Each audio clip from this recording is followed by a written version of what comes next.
Looking at the time, let's call the Wednesday, October 1st, 2014 special meeting of the Planning and Transportation Commission to order, and ask Secretary Elner to please call the roll. Commissioner Alchek, Commissioner Gardias, Vice Chair Keller, Commissioner King, Chair Michael, Present. Commissioner Rosenblum, present. Commissioner Tanaka, 7 present. Okay, well, this evening we have on our agenda 3 scheduled matters. First is a study session with the County of Santa Clara regarding the County Expressway Study, Page Mill Road Plan Line and Interstate 280 interchange. Then we'll have a public hearing to review the housing element, and finally a PTC discussion of the annual report to council. But before we get into our agenda items, let's begin with oral communications, which is a time when members of the public may speak to any item not on the agenda, 3 minutes per speaker. And I believe we have at least 1 speaker card, and Vice Chair Keller can invite you to speak. Our first speaker is Mark Weiss, and you'll have 3 minutes.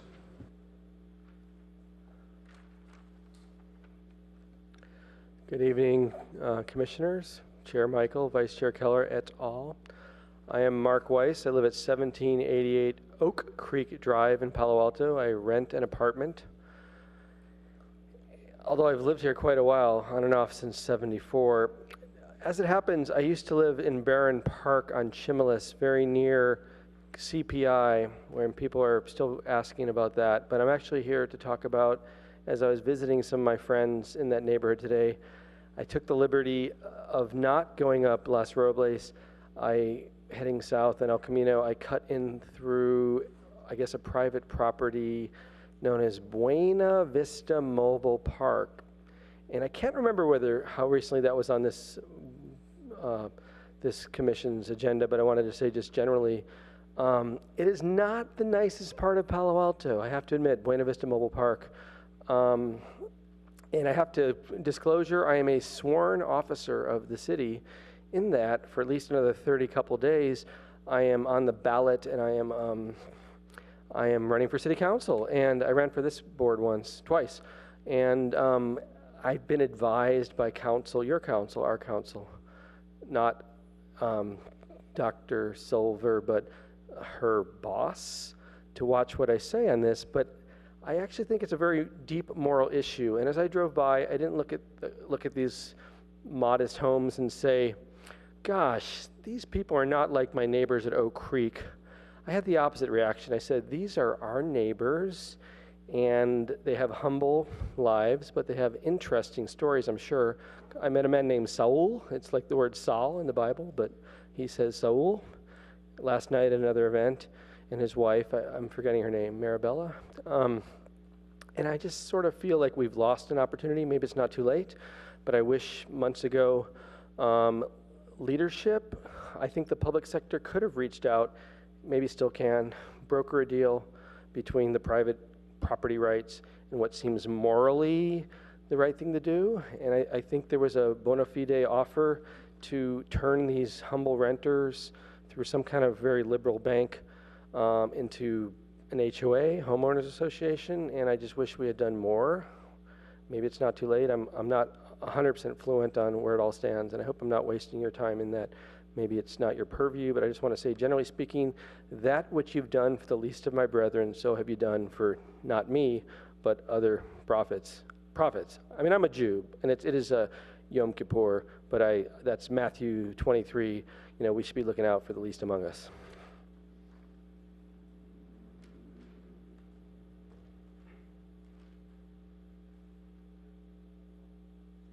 Okay, so thank you very much. Just for the record, the Commission is not allowed to comment on any matters that are not on our agenda, but we appreciate people coming up and speaking on matters that of public concern. So let's go to the Director's report. Director Gittleman. Thank you. Just a brief housekeeping note. We got a call this afternoon from a member of the public who observed that our agenda was not posted outside.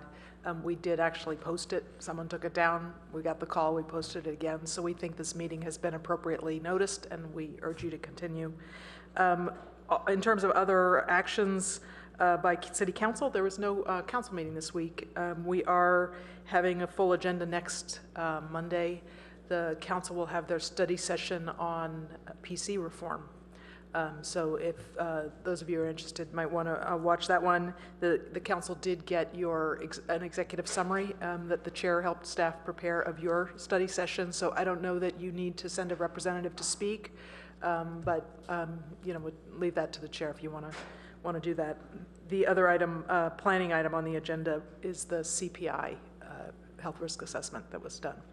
And a discussion about zoning as a result of that. So 2 big items. It'll be another late night, and that's all I have to report. Thank you very much. With that, let me just review what we hope is the time management for this evening. The first study session should begin with a presentation from staff in the County of Santa Clara. And then we'll have opportunity for the commission to comment. We think this will probably be completed in about an hour.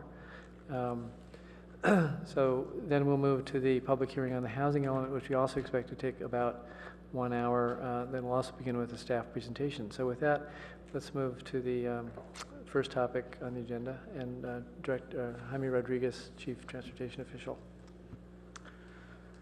Good evening, Chair Michael, members of the Commission. Again, my name is Jaime Rodriguez. I'm the Chief Transportation Official for the City of Palo Alto. And I want to start by first, thanking and introducing staff from the County of Santa Clara, both Don Cameron and Dan Collin, and we also have Masood Escobar, our County Traffic Engineer in the back, who just raised his hand. They're here tonight to provide you an overview of the County Expressway Study 2040 program. And we're really looking to do 3 things tonight as part of that presentation. One is just to introduce you to what that project is all about, why it happens, why it takes place, what our level of participation is as a city. And then 2 is to provide you with some ideas about things that will be studied and analyzed in Palo Alto as part of that process. Some of those are items that the City of Palo Alto is funding directly to help the county make sure that they do a very thorough analysis for Palo Alto and provide us some kind of goals and visions to move forward into the future. And then 3rd is to provide you a little bit of an overview regarding some of the planning activities that have taken place in past discussions over the last year around the Page Mill and 280 interchange. So those are kind of the 3 topics that we're going to be focusing on in the presentation tonight. And Don's going to walk us through that presentation. So with that, I'll hand it back over to Don Cameron. Thank you.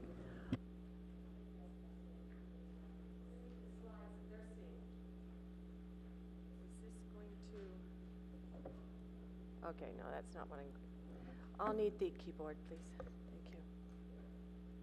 Thank you. And do I need to turn? Oh, come on. Thank you. Good evening, and thank you for your patience while we get set up here. As Jaime says, I'm Don Cameron. I'm County Transportation Planner and Project Manager for the Expressway Plan 2040 project.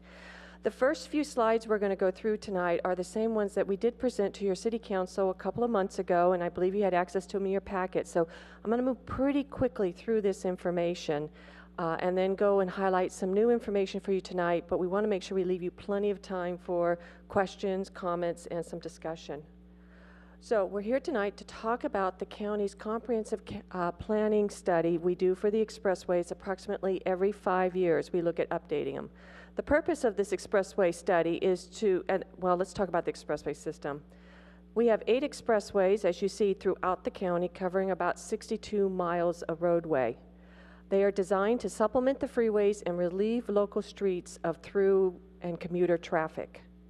We serve nearly 1.5 million vehicles a day on this expressway system, and we know through telephone polling that we do every few years that about 55% of county residents use a county expressway almost every day. So that's how integral the expressway system is to our entire transportation network in the county of Santa Clara. As I mentioned, we look at the expressway system plans about every 5 years. We did our first comprehensive planning effort in 2003. We took about 2 years to get through that process and came up with the long-term plan for the improvement and maintenance of the expressway system. It was quite comprehensive, and we planned for all users of the expressways, including bicyclists and pedestrians and transit, as well as motor vehicles. In 2008, we did more of an administrative update, looking at the project lists and costs, and we also did a little extra effort to identify continuous pedestrian routes for each expressway. Looking forward now, where we're at today, we started this process in 2013, we're now at 2014. What we're seeing is traffic volumes are returning to the pre-Great Recession levels, leading to increasing traffic congestion. And I don't think I have to tell you that. I came down Oregon Expressway to get here tonight. I spent plenty of time on Page Mill myself, as well as Foothill. We can all see the traffic growing on these expressways. We also have a challenge of making sure we continue to balance the needs of all users of the expressways. Another challenge that the county is facing that we'll be addressing in this plan is the need for operations and maintenance is growing. We have to maintain our expressways in good operating condition, the pavement, again, to serve all users, bicyclists and pedestrians, as well as motor vehicles. And we need to make sure we keep our traffic signal systems operating well and other components. And we do have an annual shortfall. The county does not have enough money to do what everybody would like in terms of proper O&M, or operations and maintenance, for the expressway system. As Jaime mentioned, we do have quite a process that we do when we do these plans. We like to involve all the cities in this planning process, all of our local communities, because that's who we're serving. Each time we look at this plan, we set up a policy advisory board that consists of elected officials from each of the 15 cities in the county, county supervisors, and the VTA board of directors. And they meet periodically during the planning process. On this chart, which is a football field, and I know we're into football season again here, the red balls up there are policy advisory board meetings. You can see that they happen periodically. We also have a technical working group that consists of city staff, Caltrans staff, VTA staff, that meets regularly to review the technical work that's being done and provide input to the county as we do this work leading up to our policy advisory board meetings. And those are the blue balls. The gold and yellow lines that you see up there is community outreach. We do extensive community outreach throughout the project, visiting various community associations, holding community meetings. We actually visited every single bicycle and pedestrian advisory committee or their equivalent in the county at one point or another during this process, and we meet regularly with the county bicycle and pedestrian advisory committee as we go through the process. As we start to have a draft plan near the end of this process in a few months, we'll again be visiting every city council and going to the board of supervisors, going to the VTA board of directors as part of the overall plan review process. We are scheduled to have a final plan by March or April of 2015. I have to admit we need to spend a little more time on this, so it might get pushed to more like May. But we're working diligently to get this plan put together. From Palo Alto, the participation is Councilmember Scharf is representing you on the Policy Advisory Board. Jaime Rodriguez is on the Technical Working Group. And Paul Goldstein serves on the County VTA Bicycle and Pedestrian Advisory Committee, so he hears about it and provides input regularly when we visit the BPAC. A little bit about level of service, since that seemed to get a lot of interest in the media and in your staff packet, so let's give a little overview about that. This is the expressway system existing conditions as it was in last year in 2013. The red lines you see there are segments where the demand is outpacing the capacity during the commute period. We would call this level of service F, which tends to mean extreme delays, stop and go traffic. The bullseyes up there are level of service F intersections, and that generally means that extreme delays again, and it can take you more than one signal cycle to make it through the intersection. As you can see up here, the county expressway system in 2013 had 16 level of service F intersections, and 25% of our mileage was operating at level service F, including Page Mill between 280, I don't think this is going to make it over there, oh well, between 280 and Foothill, and a portion of Oregon leading up to 101 and a portion of Foothill there. Do you want to be my pointer?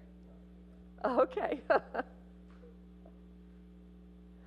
To give you a little more perspective, total vehicles per day, this is just a ranking of the 8 expressways. You can see Oregon Page Mill is round number 6 with 134,000 vehicles per day being served. Foothill is tying with Central for 94,000 vehicles a day. Now that may look less than Capitol and Lawrence and Santa Tomas and Montague, but what you got to remember is those other expressways are 8 lanes.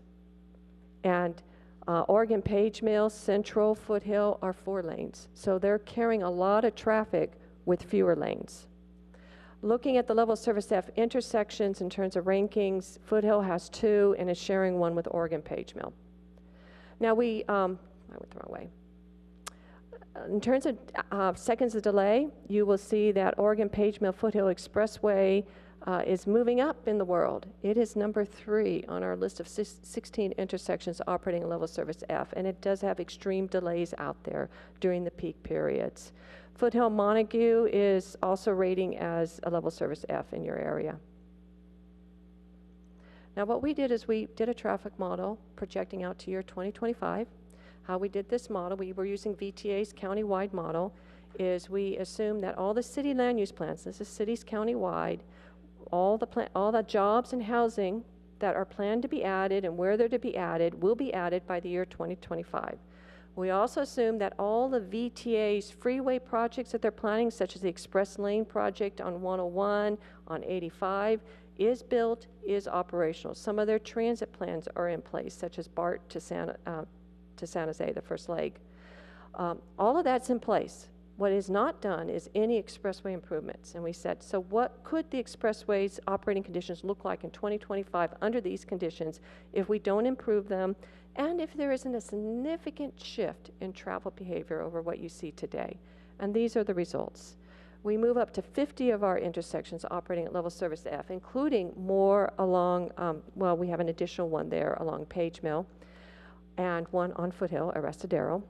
We also see about 65% of our mileage going to level service F. We also see a lot of our mileage getting close to F. Yellow is level service E, which means it could potentially only be a few more vehicles away from going F.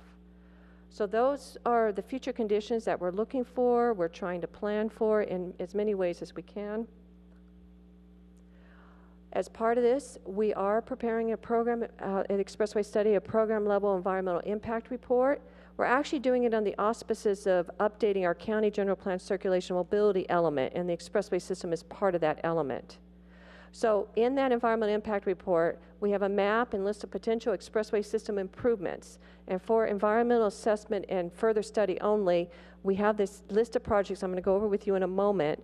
At this time, we are not committed to including these projects in Expressway Plan 2040, but the environmental assessments that's being done, as well as the feasibility assessment we're undergoing right now, will help us determine should these projects stay in the plan and be carried forward. And this is again where we work in great partnership with the cities throughout the county in making these determinations. The county does not make this determination on its own.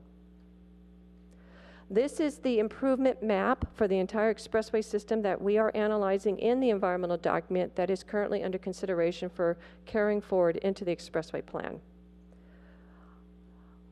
We already know by doing a traffic analysis that if we did build all of these improvements that we listed, we would be able to see that by 2025 we could meet the future projected traffic demand. We would have no level of service F conditions, and we would have no level of service F segments.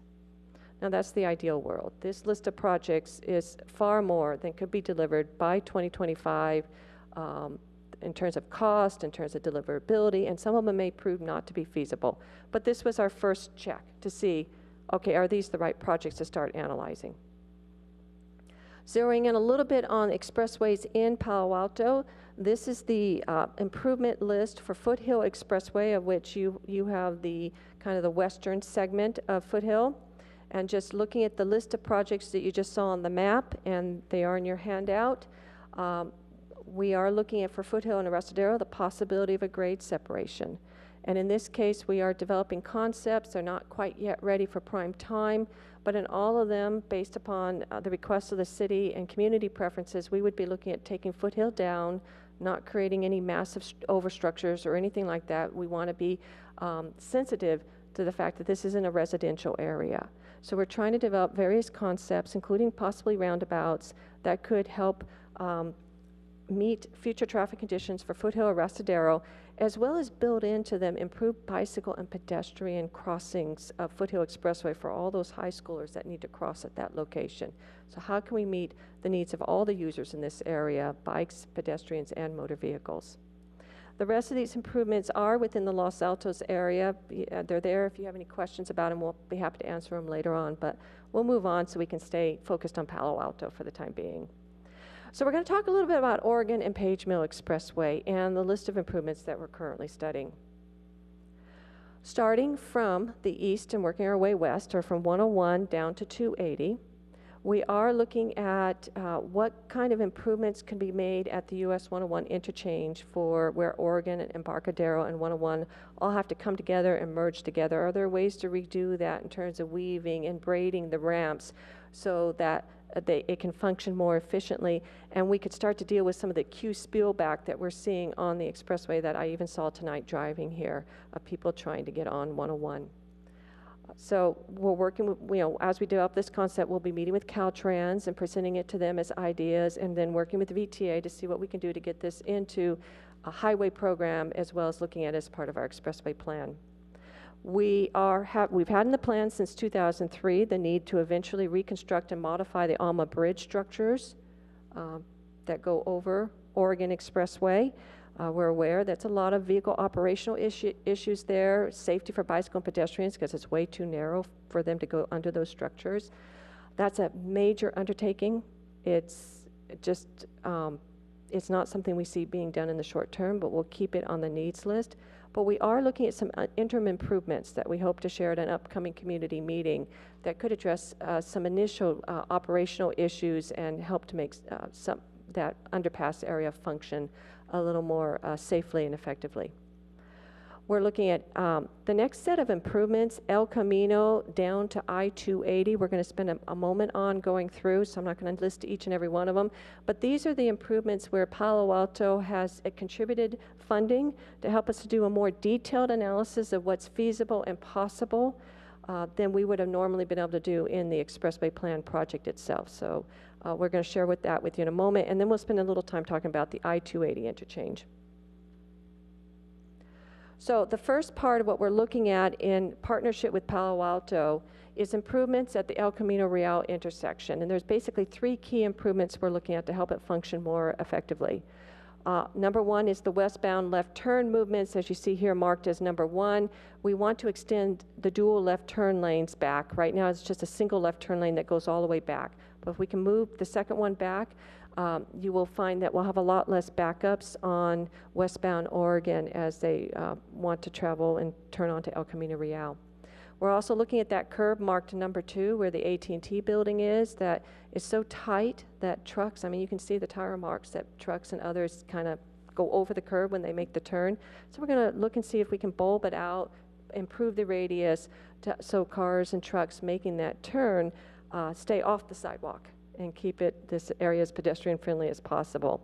For curb number 3 there, we're looking at the possibility of eliminating the slip ramp there and squaring up that corner. Between El Camino Real and Foothill Expressway, we were asked to study what would it take to widen this area to 6 lanes in consideration that traffic demand is continuing to grow and could continue to grow after 2025. So we've just laid down some basic concepts, but let me get to the bottom line for you. What we tried to focus on was use existing right-of-way. We wanted to do what we can to increase bike and ped safety through the area, narrow but in order to fit in the 2 additional lanes, we would have to narrow the travel lanes from 12 to 11 feet, which is actually fine. With a 35-mile-per-hour speed limit, 11 feet is plenty for the travel lanes in this area. We would also be looking at narrowing the shoulders from 10 to 6 feet. And even with that, what we're trying to show here is if you look at the bottom cross-section with the plus 8 feet, we would need additional 8 feet of pavement room. So we would be pushing out into the park strip that lines up along Page Mill in this section and reducing it, therefore reducing some of the aesthetic value out there, some of the trees, still maintaining sidewalks. So that's a consideration if, Palo Alto wants to continue looking at widening this section to 6 lanes. We're also studying, as part of the study, again, that Palo Alto's helping to fund is, well, why don't we just leave it at 4 lanes? But let's focus on some intersection improvements. There are areas where we can extend left turn lanes.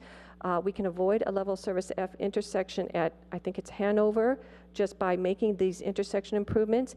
We can even arrange to do it in such a way that bike lanes can be added to the cross streets, which will, facilitate bike lane travel crossing the expressway. We're going to finish analyzing this, but we believe this can be done without impacting park strips, leave the trees and existing aesthetic features in place, but should tremendously benefit the local circulation in the area. As we move down to Page Mill Foothill intersection, as mentioned, it is a very deep F, what we call a deep F. It is to the point where there are no at-grade improvements that can make it function better than level service F. So we are studying grade separation concepts, and we're in the middle of developing 3 different concepts looking at different grade options, what goes up, what goes down, how you can configure it all to best serve motor vehicles, bicycle, pedestrian circulation. We're also going to look at grade improvements, because if it's decided grade steps won't work at all, grade separation, maybe there's some at-grade improvements we can make that make things a little better. Won't totally improve the situation, but it could at least make things function a little better. So we hope to have these ready for review and input from the community at a community meeting we're scheduling for the November timeframe. Between I-280 and Foothill Expressway, that's the segment that is currently operating a level service F and is projected to get much worse as traffic demand grows. We have a little different story here. So we are studying widening it from 4 to 6 lanes through this section. And the design basis, again, is to remain within the existing roadway limits. Let's not move the curbs that are out there today. We want to minimize impacts to hillsides. So we want to really focus on using existing right-of-way and making sure that the existing trail on the south side that goes down to Deer Creek right now is unaffected, or it can, if we have to move it just a little bit, it's still going to be a very functional, usable trail. The other piece that we're building into this, as you can see highlighted in red there, is if we're going to do this, we would like to extend that trail. So we'd like to build into the project that the trail shouldn't stop at Deer Creek. It should go ahead and continue all the way down to 280. So we're kind of showing that and highlighting that here. So those are the improvements that we're looking at on Page Mill proper, and I guess bottom line it, I just want to bottom line it. We really feel that going to 6 lanes between I-280 and Foothill is looking quite feasible, really not much in the way of right-of-way impacts. We think at the intersection of Deer Creek, we may have to make some intersection reconfiguration changes that might move the curb slightly, but it's not going to be significant. So we think this can be accommodated, and it's going to be key if you want to deal with the tremendous traffic congestion you have out there right now for Page Mill between 280 and Foothill.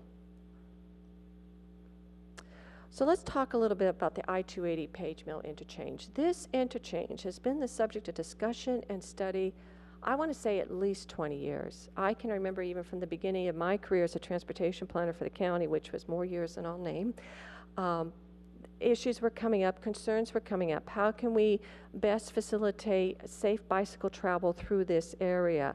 And then we've had the growing traffic congestion that's been occurring, and now traffic backups onto the freeway.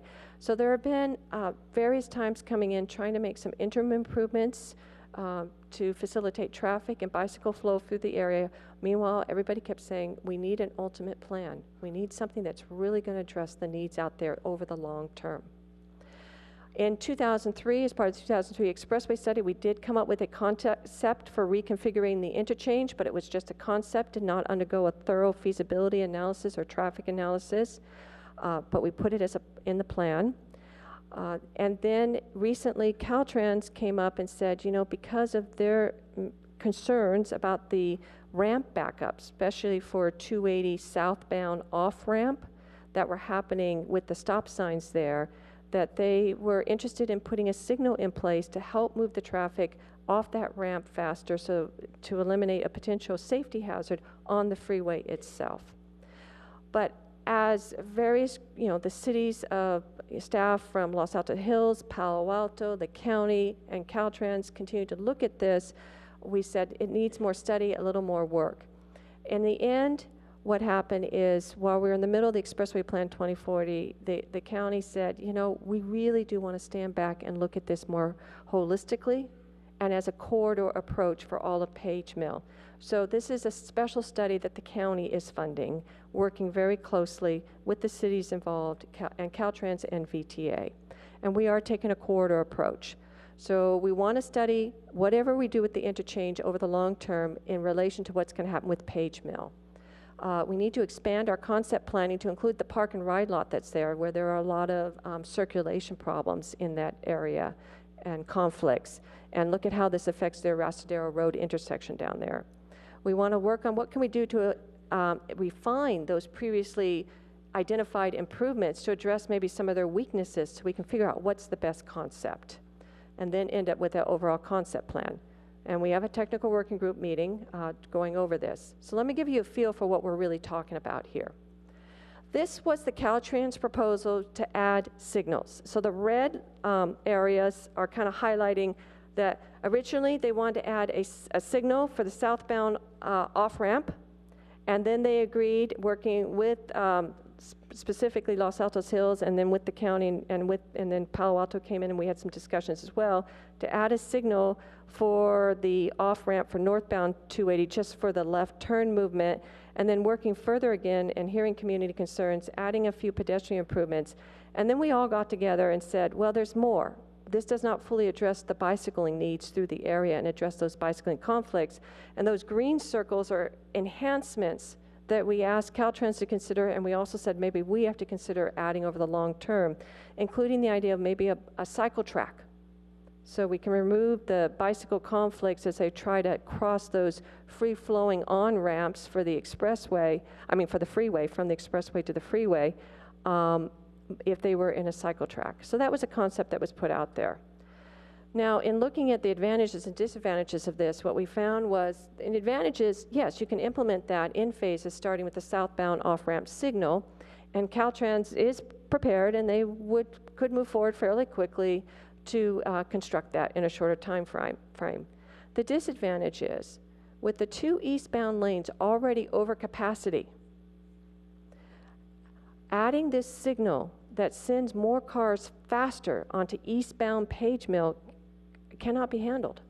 They will just create backups, because you already have the backups that already go to 280. And they could potentially affect in backing up on Page Mill west of the interchange, starting to affect the community and the neighborhood in that area. They could also lead to choosing to take other travel routes instead of the expressway, which goes, our goal of trying to keep commute traffic off of local and neighborhood streets. The other thing we're noticing, though, is the way to address that, of course, is widen Page Mill, as we said, so to have 3 eastbound lanes as well as 3 westbound lanes. And now we can probably handle the traffic that's going to come off the freeway and allow us to clear that freeway ramp. But we don't think our cycle track idea now will fit and work, so we have to take a firmer look at that. In addition, that plan did not really accommodate pedestrians in the eastbound direction. It just accommodated pedestrians in the westbound direction. And I know, and I've heard from the local community, what pedestrians? There's only maybe 1 person a day or something, but all it takes is 1. We have a duty to meet the needs of all the users out there to the best of our ability, and there could be more in the future. The other issue for us is if you pursue this one in phases and only put in the signal, it will not address the current bicycle conflict zones. And it may be, and this is another concern we have, if Caltrans solves their problem, it may be difficult to re-engage them back and have them help us find funding to put in the ultimate improvements. So we really need a plan in place that everybody's committed to delivering fully. And nobody just kind of says, oh, I solved my little problem, I'm walking away. Now this is the 2003 expressway study concept. That one was reconfiguring the interchange, and you see the red circle over there for the southbound off-ramp and the southbound on-ramp, and it was going to line them up. Instead of lining up the ramp with the Arrastadero, put in a signal. The advantage of this one was because everybody getting on southbound 280 would now be taking a left turn, so you could eliminate that loop ramp with the double right. And so when the bicyclists travel along the right-hand shoulder, that eliminates that conflict for them. And we were proposing signalizing the northbound off-ramp and on-ramp direction. Again, that would provide more benefits for bicycles and pedestrians crossing through that ramp area. The advantages is that it does remove the free-flowing dual right on and off-ramp conflicts for bicycles and pedestrians. It does line up that off-ramp with the on-ramp and can help discourage cut-through traffic on Arrestadero. The disadvantage, and this is what we're analyzing and studying more thoroughly, is it replaces the free-running right turn ramps, which is really keeping that traffic moving onto the freeway and gets them off of Page Mill, and it could create some delay for them to make left turns at a signal. And we need to see to the extent what kind of delay we're talking about and what kind of backups that could be created. So that's, I'm going to talk a moment in the analysis we're doing. I did want to give you a heads up. We are studying a third alternative. We know roundabouts are very popular. They could be seen as a way of less urbanizing the area by adding in signals. So we are developing a roundabout concept for the southbound on and off ramps. And once we have that fully developed, we'll analyze it and we'll present it to the community in November as well. This is the analysis we're doing. We're collecting new auto traffic counts. They're being done this week. We're continuing to look at the bicycle counts as well. We're looking at the accident history. We're going to be doing micro-simulation modeling of all three alternatives. And this is going to be the modeling that we can share with the public, or VISM. We're going to actually show them for each alternative, what kind of backups do you actually get during the peak hour? How is the traffic flowing? And help answer some of those concerns and questions we're hearing from the community of, are you going to create backups into my neighborhood? So we'll demonstrate this through traffic modeling. We'll then compare the performance of the alternatives, evaluating vehicle delay, queuing, travel time, and we'll examine the multimodal conflict points and see how we can address those and remove as many of them as possible. And from there, we'll hopefully come to agreement with all of our partners on what the preferred option is, and then look towards a phased improvement strategy and what should come first and how we're going to move that forward. So next steps for the whole expressway plan is we're going to go into another round of community meetings soon, because for all the expressways we're developing various concepts. You saw a lot of red on that map, so there are a lot of other communities that are very involved and concerned about how we're going to improve their situation. So October, November, community meetings. Foothill Expressway will have a community meeting on October 21st, being hosted by Los Altos. So that's already scheduled. We're going to be working with Palo Alto to schedule, and Los Altos Hills to schedule a meeting regarding Page Mill Road, probably more in the November timeframe. There'll be more presentations to commissions and councils and leading our way to placing in the expressway plan. This is our website for the expressway plan. There is a way to sign up for project updates and receive emails when we're having community meetings and other events. And we also have an email address, and we're in the midst of setting up a website just for the Page Mill and Page 280 project, and we'll let everybody know when that's up and running. We're ready. Thank you, Dawn. Before I hand it back to the commission, I just wanted to very quickly do a couple of quick recognitions. One is I do want to thank the county for all the work that they have already done on Oregon Expressway. We painted a horrible picture, I think, as part of the presentation about what things might look like in the future. But in the near term, I think that the work that the county has done in partnership with the city has gone a long way to improve the conditions along Oregon Expressway. We just also turned on a brand new traffic signal at Ross Road, which is improving access for our community for bicyclists and pedestrians in that area. And our partners at Caltrans and the BTA recently completed the construction of the auxiliary lanes on Highway 101, and that's made a huge improvement in reducing some of those delays that were shown in red in existing conditions at Oregon Expressway as well. But for the community in large, I do want to let you know that there are going to be a large series of community meetings taking place, like John mentioned, probably later in November in Palo Alto, to give you more detail regarding the drawings that were discussed more in text here today, which I know are kind of hard to visualize. But that's part of the work that we're helping the county fund for the concept plan line work along Page Mill Road. So with that, I want to hand it back to you guys and be happy to take any questions that you might have.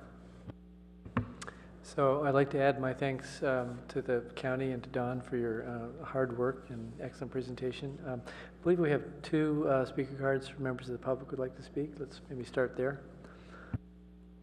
So our first speaker is Mark Weiss, to be followed by Paul Goldstein. I guess Mark has left. Paul Goldstein, you have 3 minutes.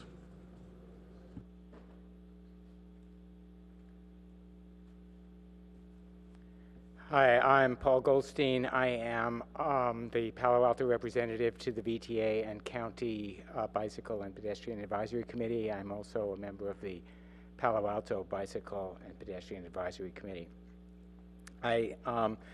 At the risk of stating the obvious, I just want to point out the connection of this agenda item to our next agenda item, which is that as long as we do not build housing in Palo Alto and we import our workers from outside, we will continue to have problems at commute hours as people from outside want to go to the desirable jobs which we provide in our community. Just a couple of things. I want to thank, just in working with the county is doing an absolutely wonderful job in paying attention to the needs and safety of bicyclists in all of their projects and planning efforts. I really commend them for that, and I can tell you that as a bicyclist, I very much appreciate it. Specifically, in the county expressway plan, currently there is a provision to allow bicycles accommodation on all expressways, but in general, expressways do not have designated bicycle lanes, and that's by policy. And I would really urge Palo Alto to mark the lanes on Foothill Expressway as bicycle lanes and to put bicycle stencils in places where bicycles can trip the signals. Right now, that is an option that Palo Alto can do. There is currently a wide shoulder. Bicycles are permitted there, but it is not marked as a bicycle lane, and bicycle signals are not provided. The Page Mill intersection, as Dawn mentioned, is a horror for bicycles. We were very much looking forward to at least the Caltrans signals in that place, and I hope that something can be done in the shorter rather than longer term. It is extremely dangerous at peak hours to get through, and many bicyclists do use it. I mean, many bicycles avoid it, especially during peak hour, but it is the way to get to the hills. It is a prime recreational route. It is a prime way to get to the Arastra open space, and I am glad to see that the county is taking seriously the need to provide for bicycle and pedestrian access. In the past, grade separations and intersection improvements have been to the detriment of bicycles, and I hope that that does not continue in the future. Thank you. Thank you, Mr. Goldstein. So with that, let's go to members of the commission. I know we have a number of transportation experts and a number of cyclists, and just looking to see if anybody would like to begin with questions or comments. Commissioner Alchek? Well, firstly, thank you for your presentation, and thank you, staff, for the staff report. Very illuminating. If you ever drive down Foothill Expressway on a Sunday, there are moments where you think maybe you're passing a Tour de France, segment, and so I'm not surprised that cyclists are a big component of your process here. I had a question about, you've been doing this a long time. Is there a component, is all of the loads that you see symmetrical on these expressways? And what I mean to say is, are we seeing the same levels of use, let's say on an eastbound direction or southbound direction in the evening that we see in the morning? And I ask that only because I'm just curious if every widening proposal we see has to be symmetrical, especially when we're sort of squeezed for space. Are there certain expressways where makes more sense to have an additional lane added only on one side of the expressway, because traffic in that direction is greater. Yes, that's an interesting question. Many of the expressways are directional, maybe all of them are directional to the extent that one direction is the peak in the morning and the other direction is the peak in the afternoon. The disparity probably varies from expressway to expressway as to how different the volumes are, and whether, that there would be room available for, sharing lanes. The concept's been raised that, there's a lot of drawbacks to it from an operational standpoint. It's efficient, but I don't believe that we're ready to go there at this point. On the question of do they balance? In the past, we've observed that the morning peaks tended to be more concentrated, and the afternoon peak tended to last longer. So that may affect things. But to your question on the difference in the AM versus PM, that's a fact. Yes. Yeah, I only mention it because I'll do anything to avoid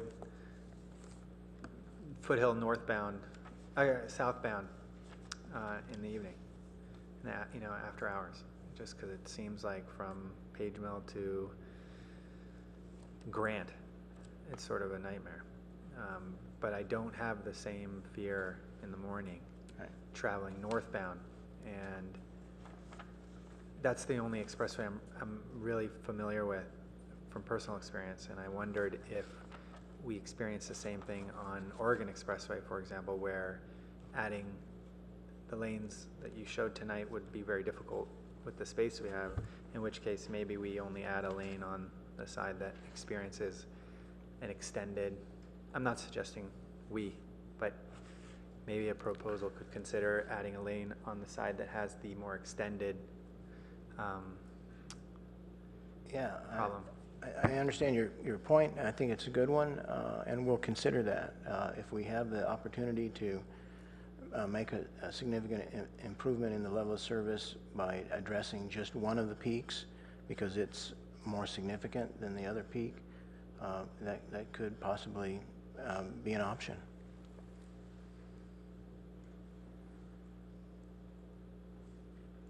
Commissioner Rosenblum? Thank you also for the report. A couple of questions. First, around the data. There was a statement made that traffic volumes returning to pre-Great Recession levels, and that you're going to be doing car counts and bike counts later this week. There was no time series in the report, and I was interested in that. Obviously, you have a time series because you know things are returning to pre-Great Recession levels. Is that something you can provide us with? Yes. Okay. Is there a reason why it's left out of the report? I think it's pretty illustrative to see the volume of traffic over time and how that's been changing. Well, part of it is keeping the report succinct and focused on today's conditions. But we do have the data going back to the original 2003 study and what the volumes and level of service was like leading up to the recession, where we saw greatly reduced travel demand because there was high unemployment.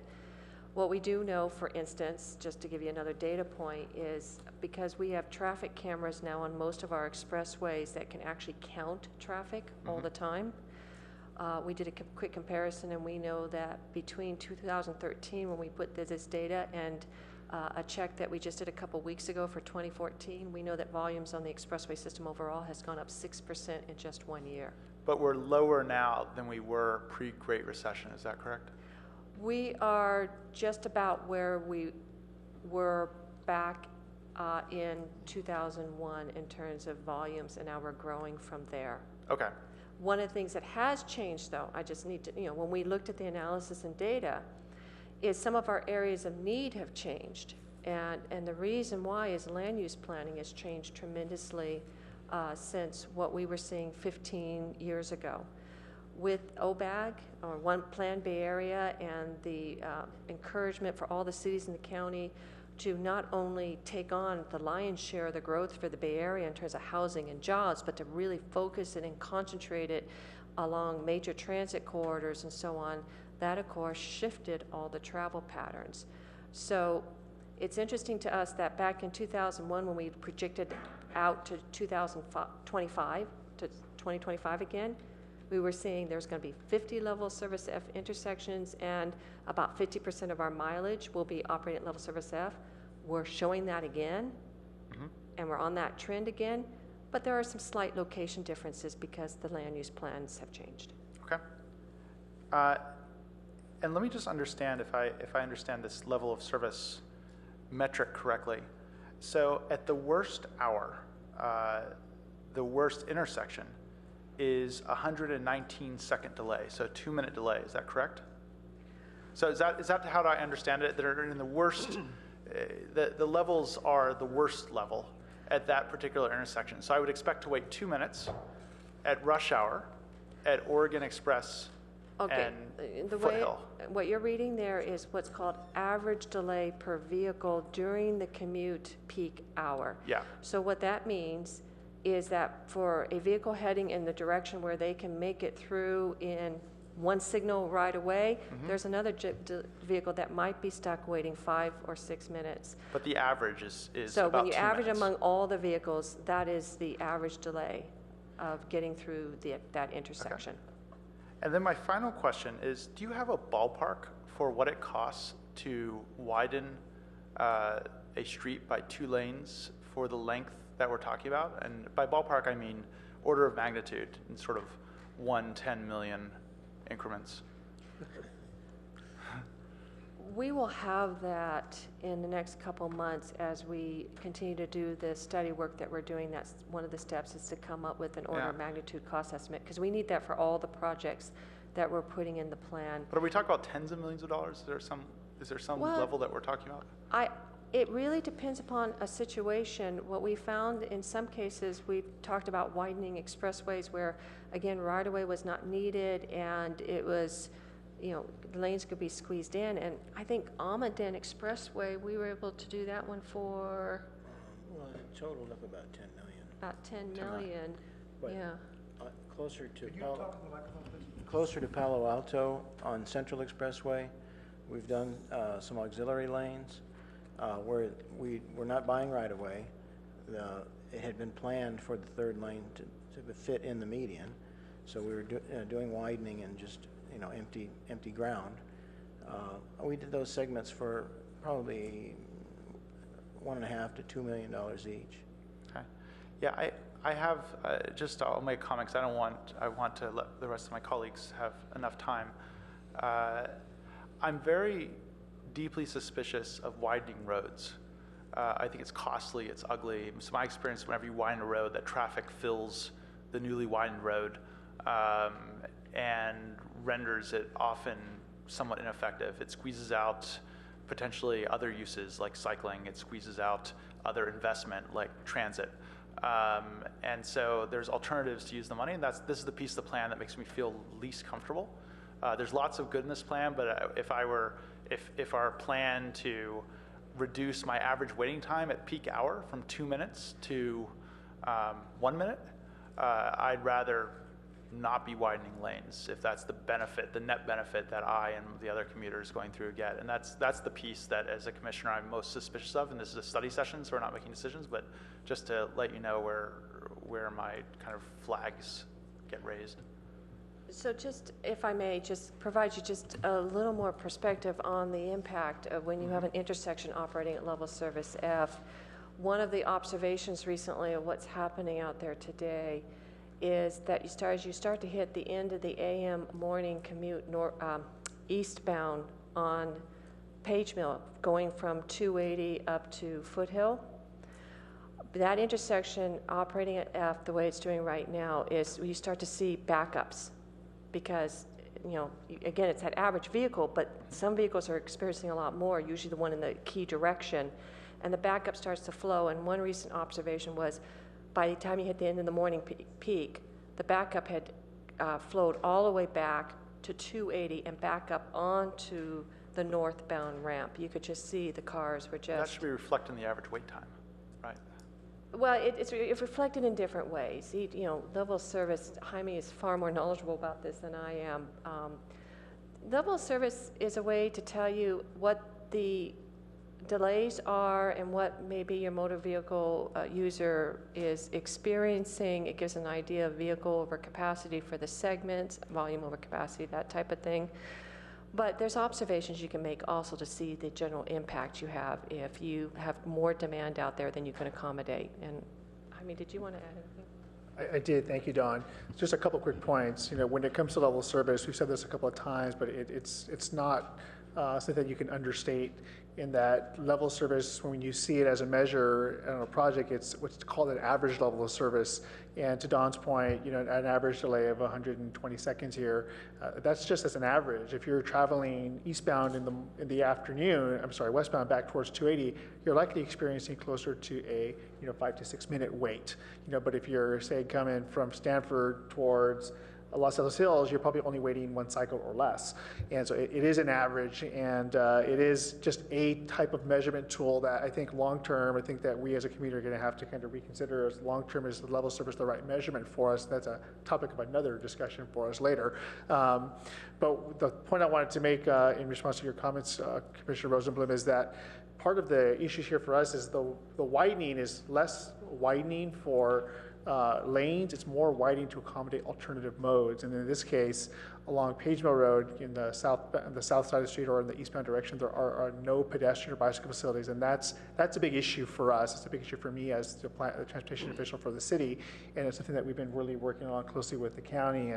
And we can, fortunately, if we wanted to as a community, decide to widen, we're widening in and taking advantage of space in median islands or things like that.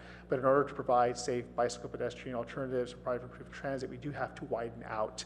And that's the balance of that we're trying to find today in the discussions with you, and that we'll discuss with the community over the next coming months.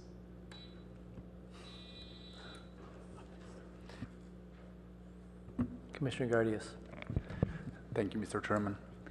Thank you very much for the report and the presentation. It's great, and thanks very much for coming to us. I would like to focus on one aspect of this report, which is on one of your slides, is call it mobility element. When we talk about different aspects of the mobility in Palo Alto, parking, traffic, and so forth, I try to find a common denominator in terms of the mobility. And I noticed that you have it on your slides on page 11, but then you represent only one party. From our perspective, and from the perspective of the residents, not only Palo Alto but also other municipalities, it may be more interesting just to see the whole package, not only expressways, but also mobility from the VTA, from the other buses services, from the Caltrain, and pretty much would be nice to understand how our population may be moved back and forth between different municipalities, and then maybe some of those options may not be options later on when everything would be discussed as one concept of the mobility. Because pretty much what we want to do, we want to move people between point A and point B as opposed to widen the lanes, because there may be a variety of other options. When I sometimes ride on the Foothill Expressway, I see the bicyclists also during the working hours, which maybe they are using it for the commuting to and from the office, which is quite possible. There is a large employer like Apple located at the extension of Foothill Expressway that continues via Homestead across Sunnyvale and then Cupertino. So there are some solutions, maybe not in adjustments of the or rebuilding the expressways, but rather maybe putting some bus service, maybe just adding dedicated bike lanes. because when you think about this commuting from Palo Alto to Apple on a bike, it's quite feasible if there would be a dedicated line for that purpose. So that is just a general comment. If it would be possible to somehow come to the residents with the whole package, it may be more appropriate. Would you like to comment on this? I have some other questions. Thank you for your comment. And to address it in a couple different ways, in our plan that we're putting together, we're calling Circulation and Mobility Study.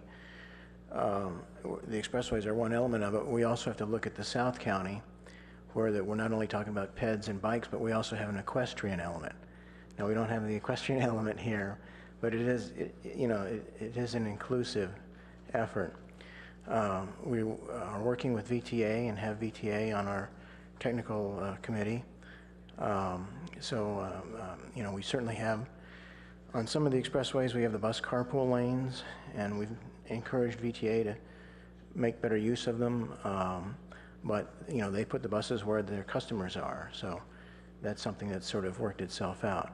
But we are certainly interested in better serving transit as however we can, and they're our partner in this process. I understand the big picture view. We are also updating, you mentioned bike lanes.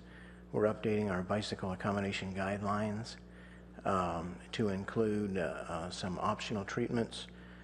Foothill seems to me like a candidate location to try some of these things, but possibly introducing the buffer between the through lanes and the bike area. So we're trying to make all the movement that we can make to address that holistic picture you're talking about.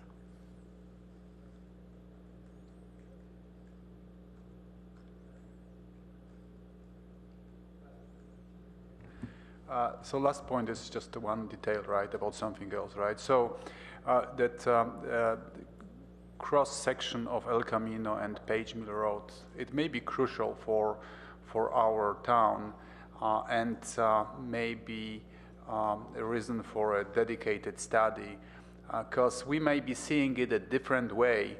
We have two developments going on, one on the California Avenue, and there is lots of interest on the other side of Page Mill. When we think about this from Palo Alto perspective, in the future, that may be a greater center of Palo Alto, just those two parts, on one side of Page Mill and on the other side of Page Mill. And for this reason, we may not be interested very much on addressing or just on widening or just putting some ramps over El Camino or some other great separation, although you didn't propose it for today. But then it may become a bottleneck for your purpose, because I understand that you would like to move the cars between Oregon and Page Mill, because this is the lower service level. So just a point that I want to make, that addressing this issue may require a separate study. Thank you. Vice Chair Keller. Thank you. So firstly, you talked about improving the intersection of El Camino and Page Mill Road, and in particular to lengthen the westbound left turn lanes onto southbound El Camino. And one of the things that's been discussed in Palo Alto is the potential for a planned community zone at the former VTA lot there, in which some of the right-of-way would be expanded by allowing a right turn lane, and I'm not sure how that would affect the increase of lanes. But it seems that there's a lack of communication here in the sense that the VTA had this land which could have been partially used to made available for expanding the roadway there at the intersection in order to provide a better right turn arrangement. And instead the lane was sold to the developer, and now we've got to give the developer benefits for something that belonged to the county in the first place. So it's a missed opportunity, a lack of coordination that's unfortunately problematic. The next thing is I'm wondering the extent to which roundabouts are compatible with bikes and pedestrians. If you have cars traveling around a roundabout, and I understand roundabouts actually require a fair amount of land. I'm not sure whether the land is available for that. But the bikes and pedestrians may not be able to get their way through traffic entering and exiting a roundabout unless there's traffic lights and whatever. And if we're trying to avoid traffic lights, I'm not sure that helps. The next issue is if we're going to be adding traffic lanes to Page Mill Road. Two things about that. First of all, the Palo Alto comp plan discourages adding capacity to through routes. It's different from basically doing things at intersection. Intersection improvements are not considered part of that, but the comp plan particularly opposes the idea of widening roads in general. However, I think that there is a compromise that can be done here, and that is to the extent that the widening is put in as a bus or carpool lane, which is available to any driver during off hours. A lot of expressways have that. That would promote buses and carpools, which would allow encouraging the better use of that by speeding up how quickly buses and carpools could get to their destinations. In particular, one of the things I've talked about is the idea that the 280 southbound carpool lane sort of starts in the middle of nowhere. There's no explicable reason why it starts by, I think, Magdalena. And that should really be extended back to Page Mill Road, where that widening would allow for carpools to basically continue. If you continue that onto Page Mill Road, that would provide a continuous path. Now, VTA seems to like cutting bus service for Palo Alto as opposed to expanding bus service for Palo Alto. But being as one of the densest jobs districts between Palo Alto and Stanford in the county, if not in the Bay Area, if not in the all county alone, we should really consider working with the VTA to expand express bus service from various communities around there. I'm not sure of the latest data, but the 2006-2010 Census Transportation Data Package, Planning Package, sorry, has data on what we could do in terms of from the census tract that consists of Stanford and the consensus tract that consists of the Stanford Research Park, where people are coming from, and how they get there. And we can think about working with VTA to provide additional express bus services in situations where Caltrain is not supplying that need. So I think we need to do better planning in terms of data. The next issue is in terms of widening Page Mill Road, instead of taking away right-of-way on the sides of the roads from the planting strips, I'm wondering if right-of-way might be able to be taken away from the median and keeping the planting strips their same width.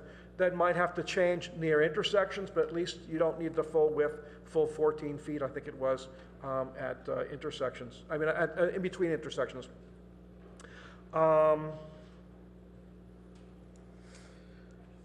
I'm supportive of the idea of putting in bike lanes and allowing the bike lanes to trip the traffic lights. I think that's we're seeing a lot of great use of bike lanes. In particular, more people who live in Palo Alto and are employed bike to work than take all forms of public transit combined. So certainly whatever we can do to promote bike uses is certainly useful. And we're seeing more and more a trend of people biking to work, even from other cities, and coordinating that.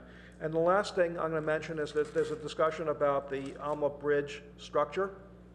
One of my dreams is to underground Caltrain.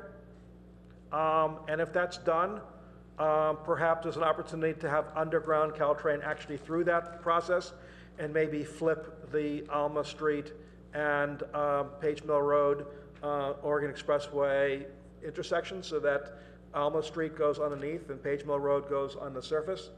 You'd have probably a little better curve in access, and it will allow Caltrain to be put underneath that instead of having Caltrain go all the way under Page Mill Road or go above and then go back down. So that's my dream, is to have Caltrain all underneath the entire city. Thank you.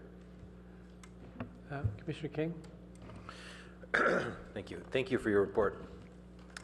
Let's see, regarding, I do have a question on the bicycle lanes. So there's a certain percentage of bicyclists who have a philosophy that of being a driver, that they have equal rights to the roads, and so they will want to take the lane, which means they actually go out into a car lane and take that full lane. And it may not be so common on an expressway where those cars are going quite fast, but as the speeds drop, it certainly is an issue. And one of the reasons cited is that the bike lanes are usually in such poor shape as far as having a lot of debris, rocks, glass, things that would cause flat tires or accidents. And so I am curious about the county, are there any initiatives, or is it part of the maintenance plan to do street sweeping or otherwise cleaning that debris that cyclists cite as a risk factor in using bike lanes? We do include in the operation and maintenance element street sweeping. We note that, and I think this is still true today, that our budget only allows us to do street sweeping about once a month, but what we have in the operation and maintenance element from the previous studies that will continue is this is what we currently do based upon the money we have. This is what we'd like to do, and we identify how much more money we would need to make that happen. And that's how we come up with our annual shortfall. In 2008, we noted that we have about a $16 million a year annual shortfall to properly operate and maintain the expressways. That's everything from the sweeping, keeping the pavement in good condition, traffic signals, all of that. So like any other jurisdiction that does not have enough money coming in to do it exactly the way we'd want to, we do as much as we can with the money that's available. But we are aware that that's important. In fact, we're so aware that the maintenance division made some changes in the way that they were providing for sweeping, and they've been able to increase some of their frequencies. I'm not sure that I can guarantee that they're sweeping every 2 weeks, but I believe that they have increased their frequency of the sweeping. And that sweeping occurs on all the expressways as well as, and I'm not sure what responsibility, what streets, for instance, El Camino Real, is that within your purview, or is that? That's state. But yes, we would just sweep the expressways. Got it. Okay. Thank you. And is that a topic of discussion with, I think you call it the BPAC? The BPAC? Yeah. Well, on occasion. On occasion. Okay. Thank you. And then at the risk of like belaboring this LOS thing, I just so that I understand, so when we say it's 118 seconds at the Foothill, Oregon, Page Mill intersection, that's the average for all directions of traffic. And so you're saying then the rush hour direction, that's why you're saying it could be much longer, because that's the average amongst all of them. And then how does that tie in? So if I look at your map here on page 5, I see red from 280 all the way down to Foothill. And then we have our LOS F intersection. And so does that metric tell us anything about what's happening between 280 and the intersection? Yes. There's really two different metrics involved here. That's why sometimes when you look at that map, you might see a level of service F intersection, but the segment on another expressway is not F. Sometimes you see segments that are F, but the intersections are not. So when you're looking at the segments, the lines, what that is a measure of what is the volume that is using the road during the peak hour over the capacity in terms of having, compared to if you wanted the expressway to flow at a decent rate. So when it's red, that means it's over 1.0. There is more demand on that expressway then we can accommodate, which is why you get the stop and go traffic. So the red lines are measuring volume over capacity. I understand. And so it doesn't, and so between that, so it doesn't really tell you, oh, if I get off 280 during the peak rush hour, it's going to, compared to with no traffic whatsoever, middle of the night, I can just flow through. It doesn't really tell me how much longer it's going to take me to get through that level F intersection from 280. We do have documents that show that. We have travel time studies, and we can provide those to you because we've done them. We can show you how to get from one end of the intersection to the other. You can see how long it would take you if you were able to just travel at a smooth flowing speed versus the delay you're experiencing. You can start to see the gap and where the gap is growing, and you get greater and greater delay. Got it. So we have those. I see. Okay. Thanks. And I'm curious, well, sorry to belabor, but so if I go on Google Maps, it'll tell me typical time and typical traffic time right now. And do you know what their input is, where they're getting that information? They're using data picked up from cell phones. Got it. They're tracking cell phones. Okay, so it's real time. Okay, thank you. Commissioner Tanaka. So overall, this looks like it's a very well thought out report. So thank you for all your work on this. I think a lot of the comments that my fellow commissioners made make a lot of sense. I think bike detectors seem to make sense. I think having more transit, more bus service makes a lot of sense as well.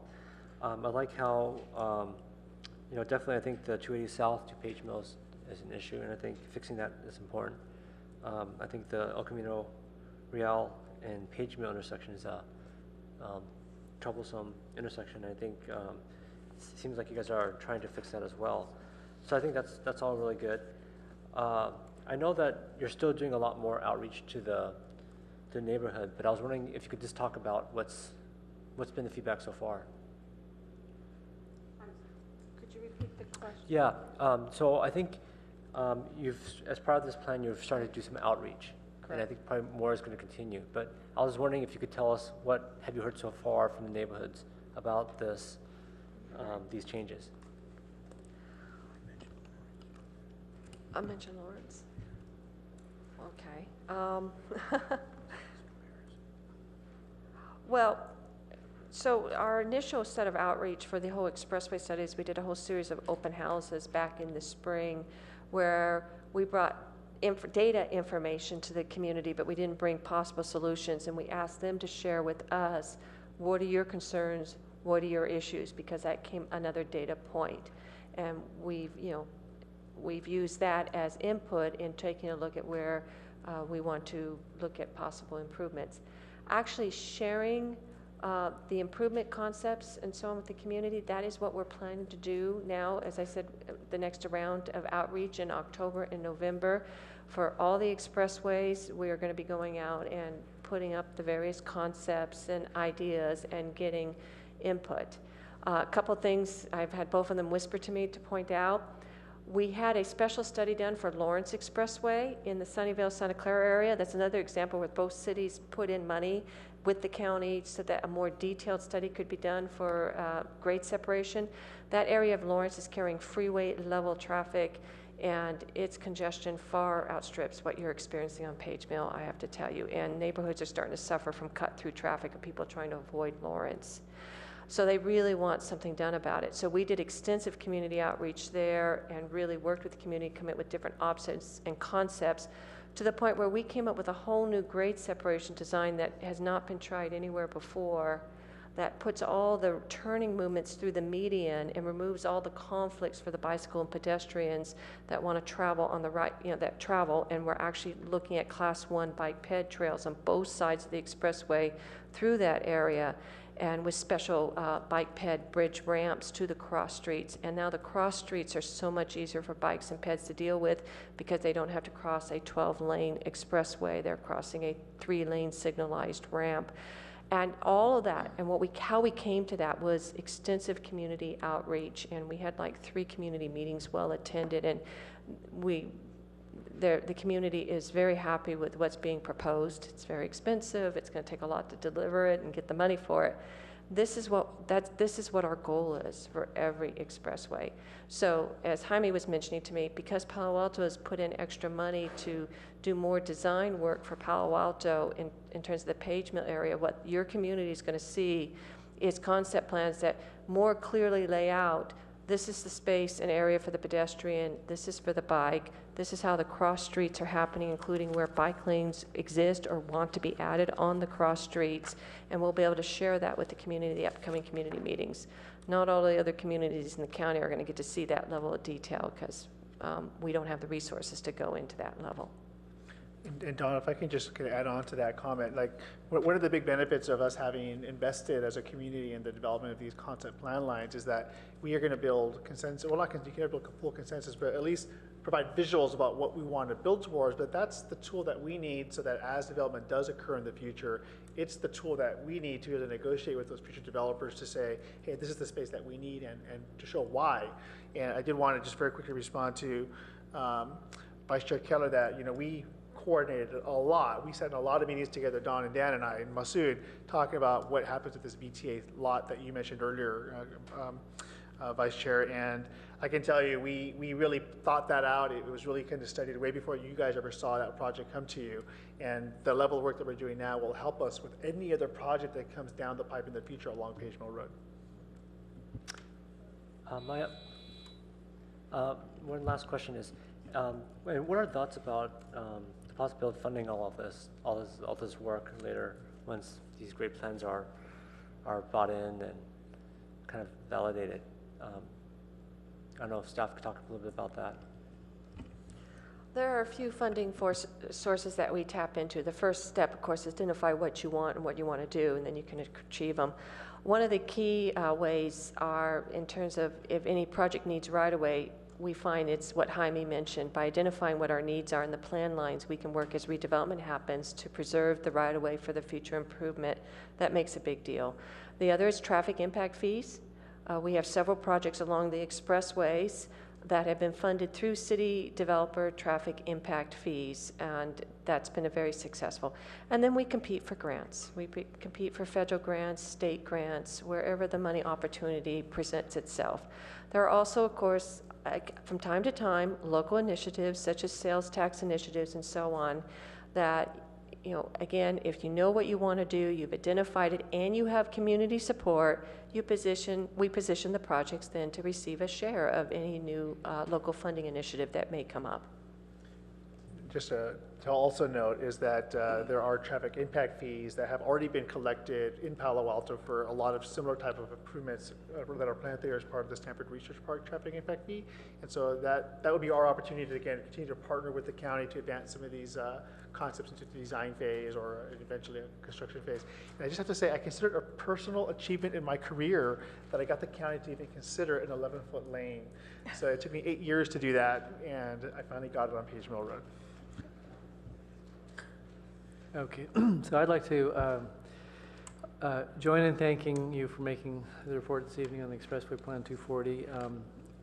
Many of the concerns or comments that I had have been touched on, but in regard to the cost of some of the projects that you're hoping to implement, sometimes the cost-benefit analysis is useful to include in that context.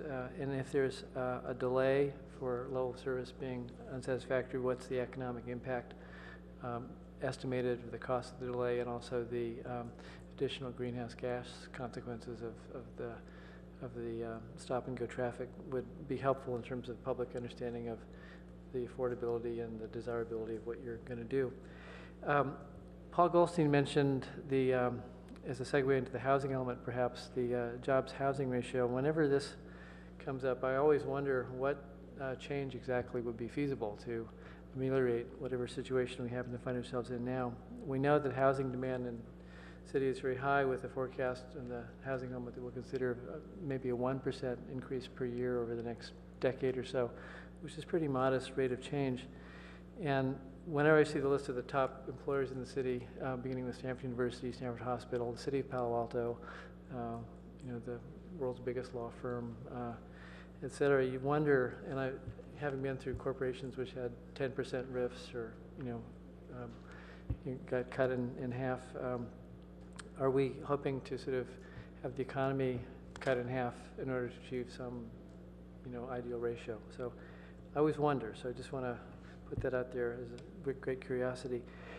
Commissioner Rosenblum mentioned something that I had understood was perhaps a phenomenon associated with traffic engineering, which I know very little, in all humility, but when you have expressways or roadways where the traffic capacity is maxed out and the desire, and there's significant delays and costs to the public and so forth, aggravation and so on, when you undertake roadway widening during the construction period, there are additional delays from the construction, which imposes additional costs on the public from the construction delays. And then when the extra lanes are available for use, then the traffic flows more freely. However, the traffic capacity pretty quickly maxes out on the expanded level. And it seems that the net benefit to society is somewhat negated by this phenomenon of if you build it, they will come. So I don't know if this is a well-documented traffic engineering kind of issue, but I just note that it seems plausible to me that maybe just widening all by itself is not your number one solution. Another thing that always concerns me when we have this topic come up is related to the really wonderful work done in the rail corridor study in Palo Alto, which we heard on our agenda, I think, several years ago now, which included the very strong recommendation of undergrounding the Caltrain line through the city in a trench or tunnel or something. And whenever we hear topics about investing heavily in infrastructure for the non-undergrounded train, I wonder about the sequencing of these massive infrastructure projects and the public need being met perhaps better if the Caltrain below grade was pushed ahead, then the other investments in roadways could then be based on that ultimate solution, if that indeed is the ultimate solution. So big question in my mind. And finally, one of the things that that we've learned about in Palo Alto because of the primacy of concerns that we have about traffic and parking is whether transportation demand management solutions programs can ameliorate the parking issue. And I wondered, I guess many of my colleagues have raised this point, looking at expressways as primarily as places where people drive cars and often single occupant usage of cars, particularly in these commutes where they get stuck in traffic. To what extent is it feasible for the county in collaboration with the cities and the public to actually implement some sort of a TDM methodology to your expressway capacity long-term planning because of the possibility of mode shift? And I'm not sure that this is answerable tonight, but I think that it's a topic that I would really be interested in learning more about, and maybe this would be something that would be sort of a quantum leap that might affect how the city has, or the county and the city work together in terms of their overall infrastructure. So I'm out of time. Thank you very much. I think you observed that this Transportation Commission has a passion for transportation. So thanks for coming, and hope you come back again soon. Let's take a 5-minute break.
Pyrotechnical condition. Yeah, don't.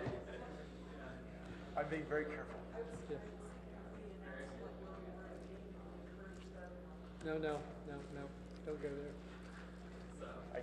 I came from the kind of small football town where our rabbi on the bema would announce high school football scores.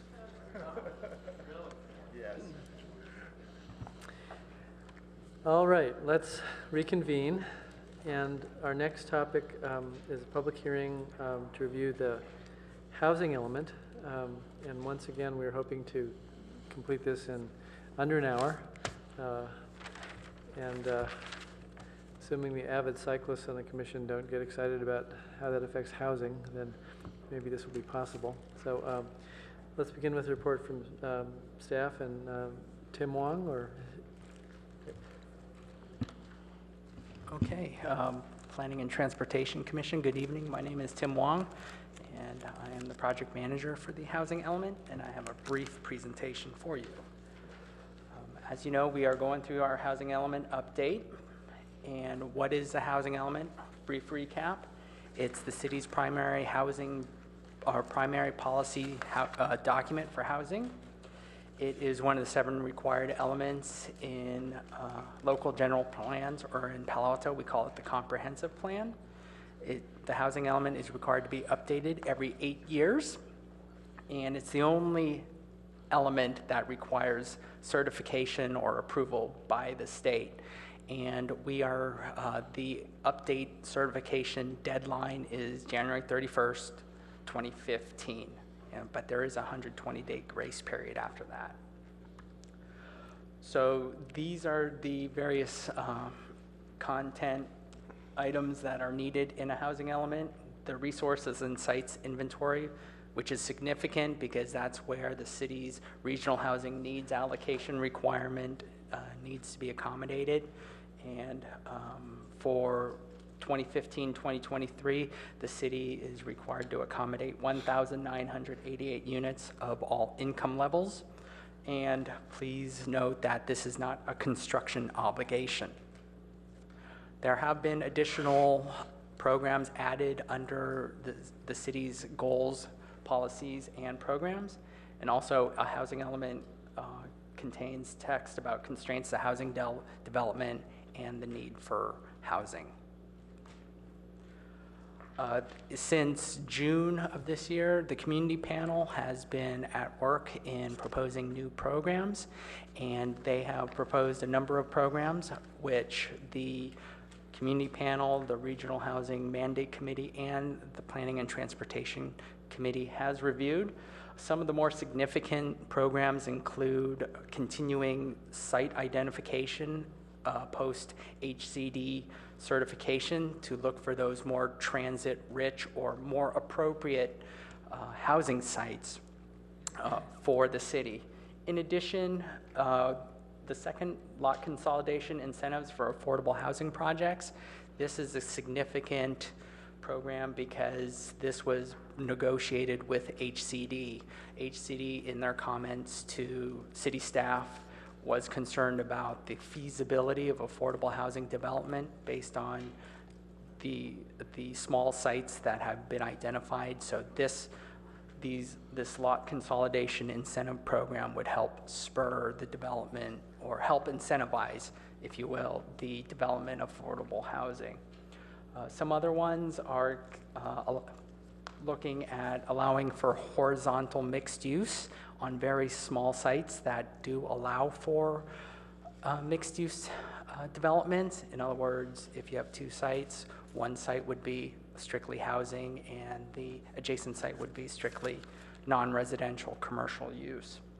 And also, lastly, the community panel, which was approved, is to prepare a local parking standards database to determine the parking standards for the city of Palo Alto. So instead of a developer can refer to this parking database, instead of proposing a number of parking spaces and then having to justify the need for underparking or need for additional spaces. So that was the purpose and intent for that program. And on September 10th, the PTC did hold their first hearing. This is a continuation of that hearing in which the PTC made some comments to some of these proposed programs. These comments have been summarized on page 4 of your staff report, but also there were some comments, for example, the horizontal mixed use program. There was a call that ground floor retail should be preserved as part of that program. In addition, for lot consolidation, what incentives are we looking at?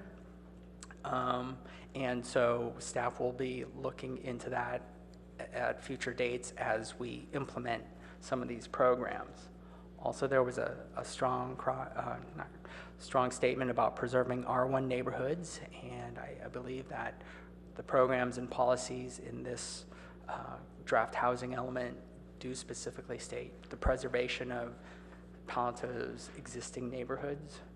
And then also looking at a need to look at smaller units, maybe by limiting their unit sizes.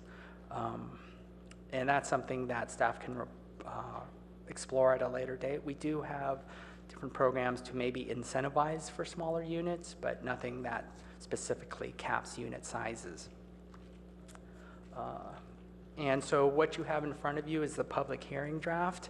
This draft is, has integrated all the various new programs that have been recommended for inclusion in the draft, and this just builds upon the July 7th draft. There are no significant changes to the public hearing draft. There are some minor administrative tweaks, but all in all, it's just additional programs that have been included. And lastly, tonight we are also requesting that the PTC recommend or accept the mitigated negative declaration and the mitigation monitoring and reporting program. No rezones are necessary. However, there are 2 mitigation measures to study for site-specific traffic studies and also for hazardous waste impacts. So those are that's why it's a mitigated negative deck, because we have those 2 mitigation measures in place. These are the next steps. Yesterday was the close of the 30-day MND comment period, and we shall be going to the community panel tomorrow and then the RHMC next week for their recommendation in anticipation of a November 10th hearing with the City Council to adopt. In terms of next steps for the PTC, we anticipate sometime in 2016 that we will be coming back with some of those re-reviewed housing sites for PTC review, and in addition, the possibility of maybe doing some minor administrative adjustments to some of the programs as part of the comprehensive plan review also. But those are in terms of the next functions for the Planning and Transportation Commission. So that concludes my presentation, requesting that the Planning and Transportation Commission recommend approval to the City Council for the 2015-2023 housing element with the associated mitigated negative declaration and mitigation monitoring program. So that concludes my presentation. Thanks, Tim. And thanks for all the hard work that has been put in by everybody in this over a year, I believe. We have some speaker cards from members of the public who'd like to speak, and Vice Chair Keller will ask you that you come up to the podium. Thank you. The first speaker is Mark Weiss, who I note is not here. So we'll immediately proceed to the next speaker, which is Phyllis Castle, to be followed by Herb Borak. And each of you will have 3 minutes. You'll be delighted to know I won't take 3 minutes. I'm speaking today for the League of Women Voters of Palo Alto, and I'm speaking for Ellen Forbes. I believe you received our letter, but I still wanted to say a few words. The League of Women Voters of Palo Alto supports our city's efforts to provide more diverse and affordable housing for all income groups. We are therefore pleased that the city has prepared a draft housing element that is on schedule, that satisfies most of the state's requirements, We urge you to continue to support the submission of a complete element by the deadline early next year. Although the city has now identified a sufficient number of potential sites to satisfy the requirements, these sites are not always located as close to transit and walkable services as they might be. Council itself has recognized the need to identify promising sites in such areas as downtown, near California Avenue, and along the El Camino Real. We urge the Commission to continue the process to identify promising sites and prepare them for appropriate zoning where necessary, even after the element has been submitted. Personally, I'd like to take this off my checklist to do things. Good luck. Thank you. Thank you. The next speaker is Herb Borak. And I think that's the final speaker for this item. Chair Michael and Commissioners, the Department of Housing and Community Development has sent the city a letter in early September saying that the draft that they had received of the housing element meets the requirements that Palo Alto is supposed to meet. And as the previous speaker said, it would be nice to get closure on this, but that's not what's happening here. That is, a process has been going on where there are now new programs, which may be all very good programs, being suggested to be added before you send in the final copy to the state. And it seems to me, since the Commission and the Council will be preparing a new comprehensive plan, which would include housing element, and that already there have been suggestions of policies and programs that could be considered at a later date. It seems to me, why take the trouble to keep adding after you've already gotten essentially approval or an indication of approval? My second comment relates to a site that was discussed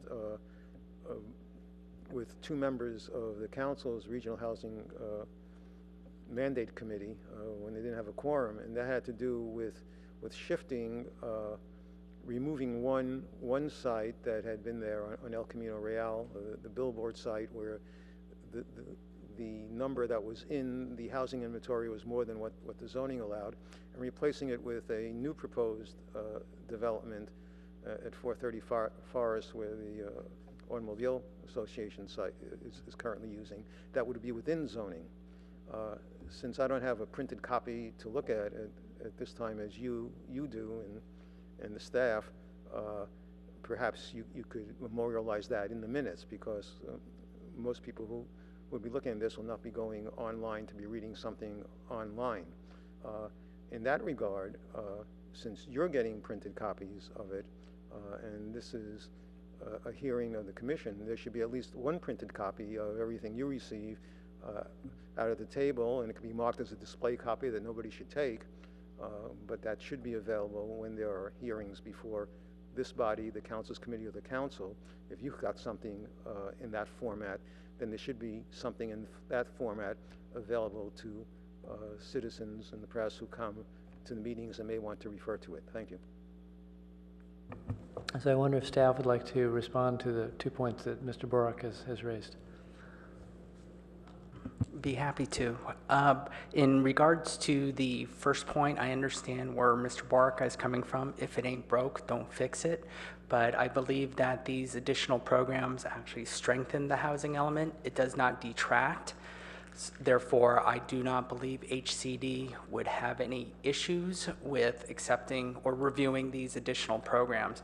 Some of the new programs can talk about minimum densities for certain zones, the horizontal mixed use. These are types of incentives that would actually increase, I think, affordable housing opportunities. So that's to address the first point. Oh, yes, we did have continued discussions with HCD about additional programs. So they are aware that we are looking at these additional programs also, and they did not say anything negative about them. So we feel that these are positive additions to the housing element. And in regards to the second point about the billboard site, which is 4146 El Camino, what we had done was 4146 El Camino has a rezone application in to go from RM15 to RM30. So what we had done previously is calculated at an RM30 type density, a realistic capacity using RM30. But realizing that the rezone isn't moving forward, we had recalculated it at a realistic capacity at RM15, and through that we lost 4 units. However, we gained 3 additional units with 430 Forest, the AAA building.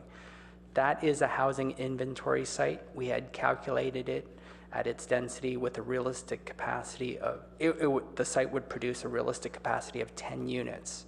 An application has been submitted to develop the property with 13 units. Therefore, we gained 3 units with that site. So overall, with the minor adjustment, we have lost 1 net unit in that exercise, if you will. So that's to respond to Mr. Borak's comment about the adjustment of the sites. So thank you for providing those answers. So maybe just to move us towards closure, let's maybe start with a motion, and then we can direct our comments towards supporting or modifying the motion. Would someone like to state the motion? Or perhaps I can do it. So I think what the motion would be, and I would move that the PTC recommends that the City Council approve the mitigated negative declaration, the mitigation monitoring plan, and adopt the 2015-2023 housing element update in compliance with state law. Seconded by Vice Chair Keller. And then let's open the floor for comments. Well, as the maker of the motion, let me set the tone, and that is that I believe that through the hard work of the PTC, the staff, the Community Housing Panel, the Regional Housing Mandate Committee, the Council, and engagement with the public, what we have is a document that is past scrutiny with the state. It goes towards meeting our requirement, which will be timely, and then that will allow the efforts of all concerned to focus on the update of the other elements of the comprehensive plan, which I believe is one of the major opportunities for the city and certainly for the PTC. So with that, I think tonight is the night when we can hand this off to the council with our recommendation, and that's why I made the motion. Vice Chair Keller? Thank you. So let me make a few comments about this. The first thing is that preserving the R1 neighborhoods doesn't only mean not rezoning R1, it also means considering adjacency issues. So when you have multifamily developments that are underparked, or when you have, like for example in Barron Park, where there's R1 residences that sort of are very close to El Camino, the adjacency issues of what's built on El Camino can adversely affect R1. So preservation really needs to consider those as well. I'm not saying that needs to be changed in terms of what the housing element is, but that's to me what part of what R1 neighborhoods preserve reservation means. Secondly, I think that as part of a review of the housing element for adding additional sites and within the comp plan update process, we should consider things like correcting wording in terms of, for example, Ms. Castle mentioned the idea of putting housing near transit and services. The data shows that housing near transit for Palo Alto is irrelevant, but putting housing near services is relevant.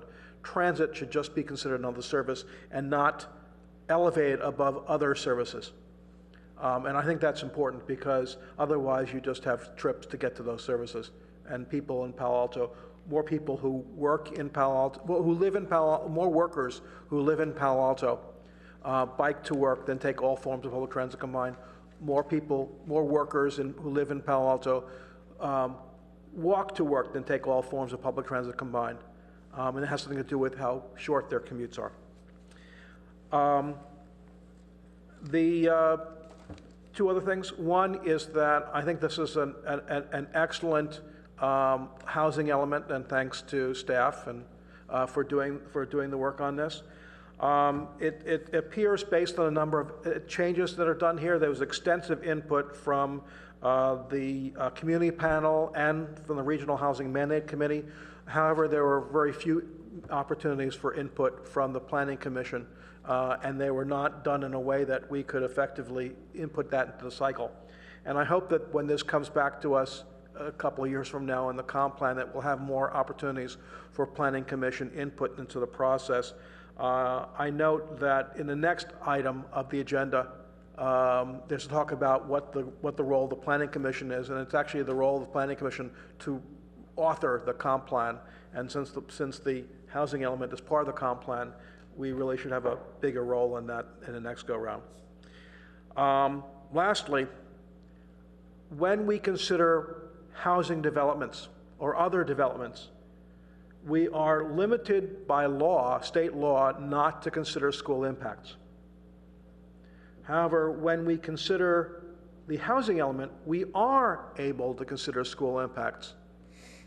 And I don't think we've adequately considered the school impacts of the, not in a CEQA process, but actually think about what the process would be if housing were built according to this. What impact would that be on the schools? And this is the one time we can consider it, and failing to do so is, I think, a problem. And so I wish that we had spent more time thinking about the school impact and thinking about how much more crowding there would be in the schools, and how that would affect the quality of life for Palo Alto residents, considering that a lot of elementary schools are at 500 students or more when they're built capacity for 300 or so. Or our high schools, 2 high schools, are at 2,000 capacity now when they were built originally for 1,200. So while you can build 2-story school buildings, you can't build 2-story playing fields. Thank you. Commissioner Gardias. Thank you, Mr. Chairman. Although I didn't second, I support the motion. I will be voting for it. I think it's time to just move it to the council. But as we discussed this on May 28, which was one of the first meetings that we joined with my colleague Eric, there was something said at the meeting that we will be coming back to this plan. So I would like to propose that our commission officially will adopt that we will be reviewing this plan every, I don't know,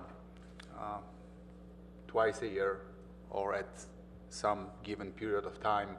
Would be looking into this, polishing the programs that are in it, improving them, and also we will be tracking implications and realization of the housing element, and by tracking the lots and what happened with them. Today we have an inventory of the lots that are available for the development. I am quite aware that we only have to make lots available for the housing element. We don't have to build on those lots, but still for PTC purpose would be nice to have both, right? To inventory of those lots, and then what happens with those lots. If we can just add this to the database to give us the future understanding what happened with those lots, right? Because this housing element may be built on some of those, may not be, right? We will just get a new inventory, we'll be just constantly moving, right? So there are two aspects, right? So just if we can just adopt for our future work, coming back to this housing element plan and revisit it every 6 months or so, I think it would be what we discussed in the past. Thank you. Yeah. Chair Michael, if I can just respond. I'm Hillary Gittleman, the planning director. I just jump in. Tim and I were talking here. We actually do an annual report to HCD to report progress on implementation of our housing element. We'd be happy to provide that to the commission on an annual basis. It provides exactly the information that Commissioner Gardias is requesting. So that's something we do usually in April of every year. The other thing I wanted to make clear is that there is a program in this housing element that you're recommending to council that basically directs us and says it is the intention of the city and the commitment of the city to re-examine the housing sites to see if we can swap out the sites on San Antonio and South El Camino for either new sites or higher densities on Cal Ave and downtown. So that's actually a program. There's no need to memorialize that any further. It's actually in this document, and it will be something that we'll be coming back to you and doing in the course of the comprehensive plan update. Thank you. Thank you for that. And I was not taking Commissioner Gardias' remarks as a request to modify the motion, but simply as a understanding that we would, in the future, be vigilant towards these responsibilities of the commission. Yes, thank you. So, but by the way, I mean, if, of course, it doesn't have to be motion, right? But then if we're going to acknowledge that we will come back to it every couple of months or twice a year or some period, it may be in the future release, not this one, right? But in the future release, may be added to the list of the programs that would say that Public Transportation Commission would be reviewing this program periodically.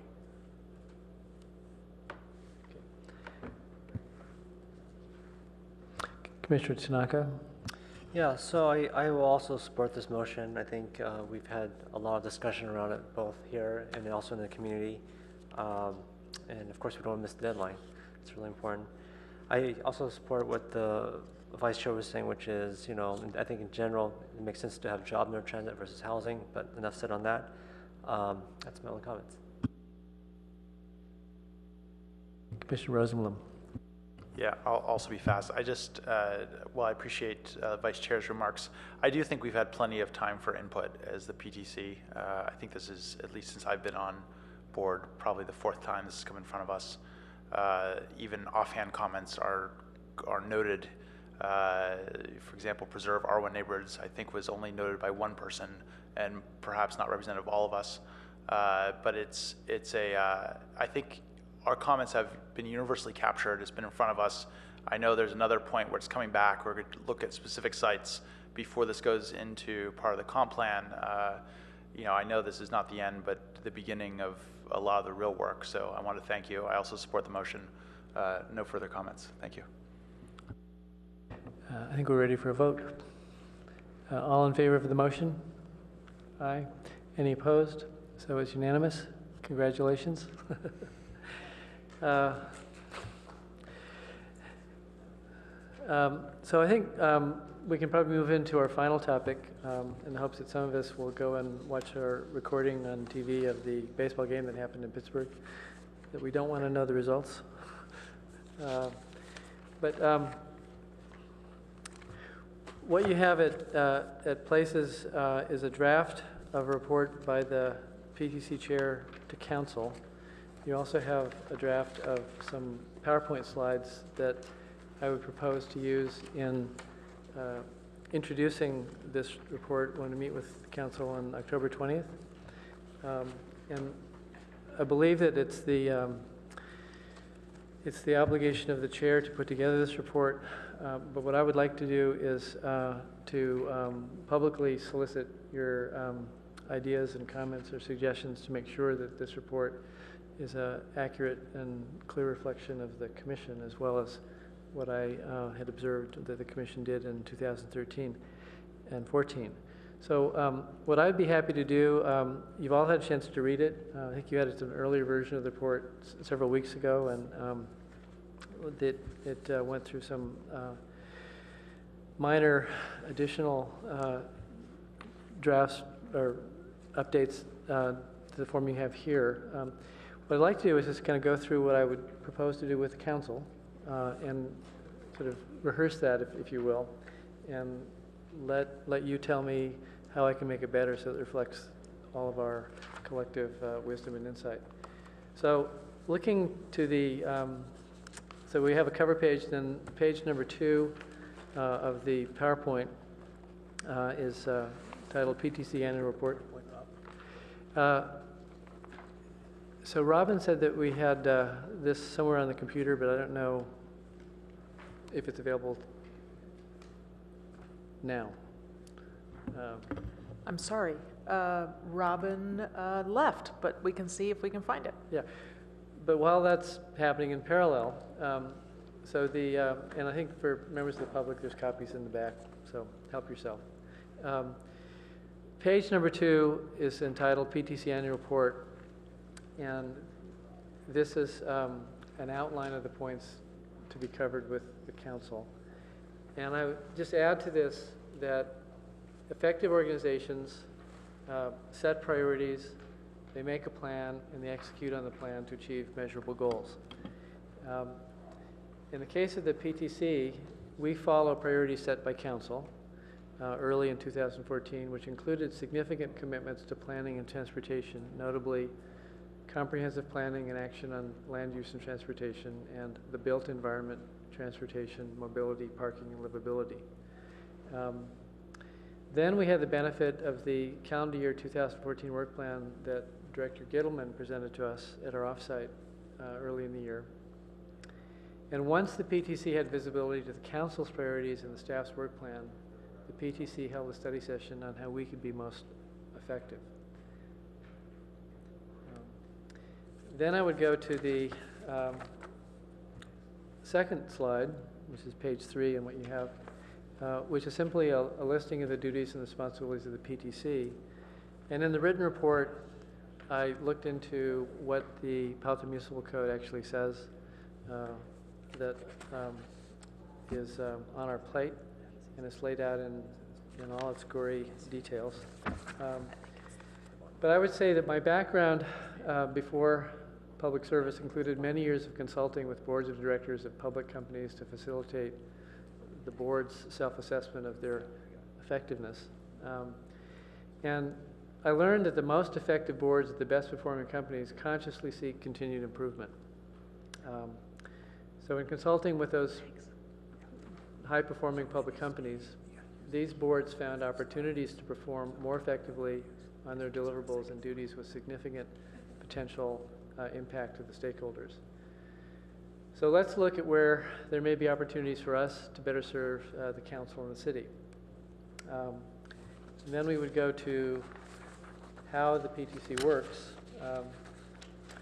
And what we have on this slide is simply an overview of how the PTC operates. And this is probably most interesting to people who are not familiar with what we do, but I presume that all of us here tonight are, and hopefully the council is as well. So then we go to the next slide, which just reflects that it was a year in which there was fairly significant organizational changes, both within the commission, leadership, new commissioners, joining the PTC, and I think that's misspelled, which is Commissioner Guardias.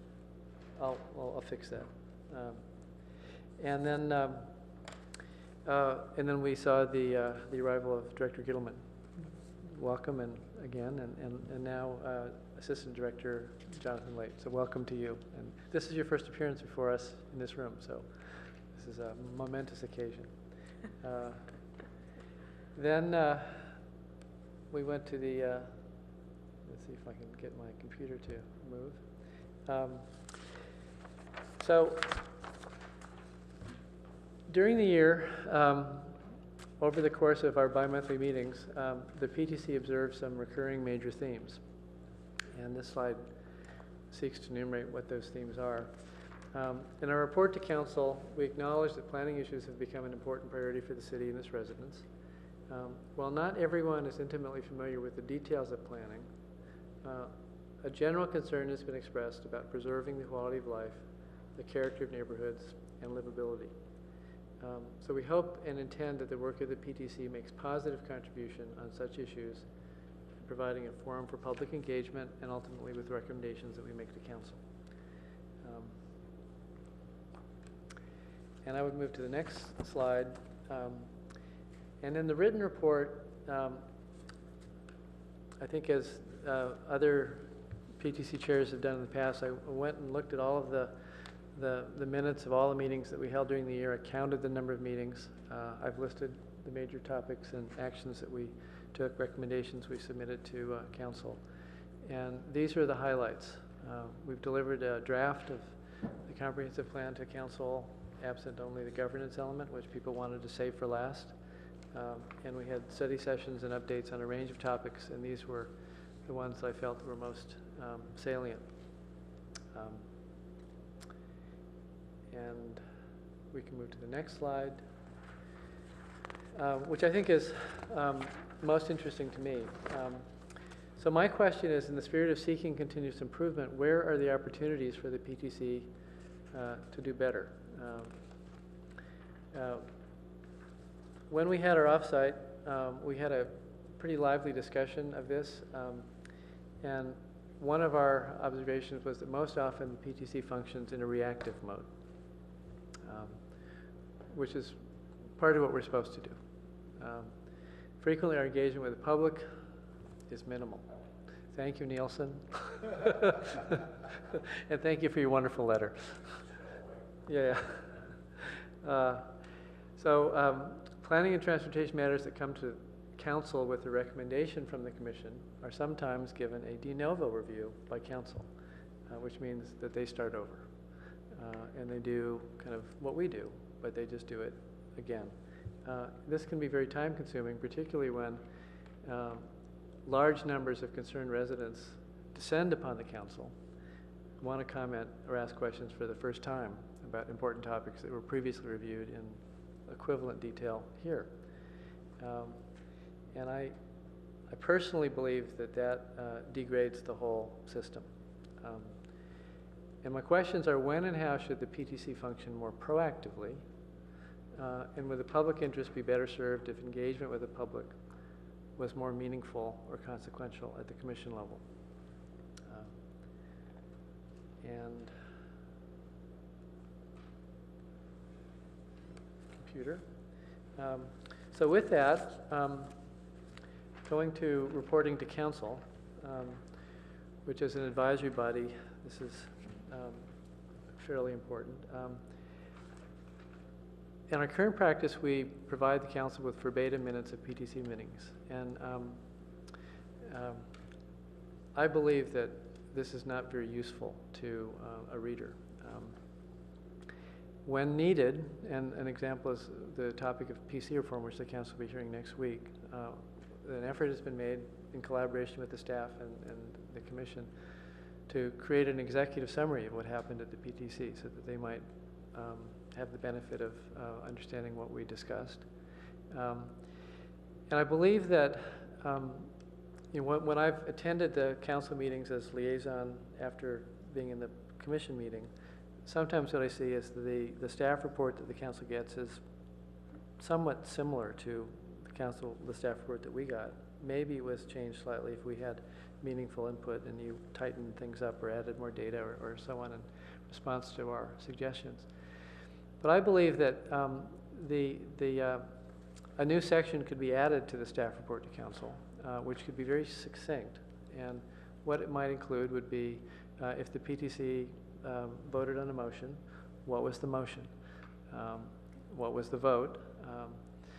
For example, if it was a unanimous or a supermajority vote in favor of the motion, then this goes to my last suggestion about using the consent calendar. But what were the key issues, pro and con? And I know that staff pays close attention to our discussion and frequently takes notes, and I think there's not much additional work to sort of capture what those key issues, if any, are when we have the discussion. And what were the substantive concerns of the public speakers? Because sometimes this is very useful, and particularly if the public speakers have a sense that if they come to the commission, that it matters. Then do they have to come to the council and say the same thing, or can they take it to the next level?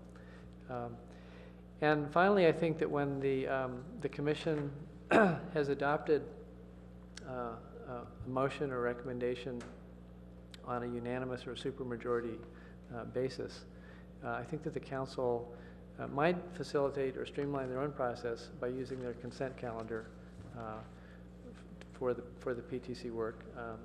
And where we have followed council policy and the matter is subject, is below some threshold of materiality, I would put it on the consent calendar, and then the council could save their precious time for setting policy and making major decisions.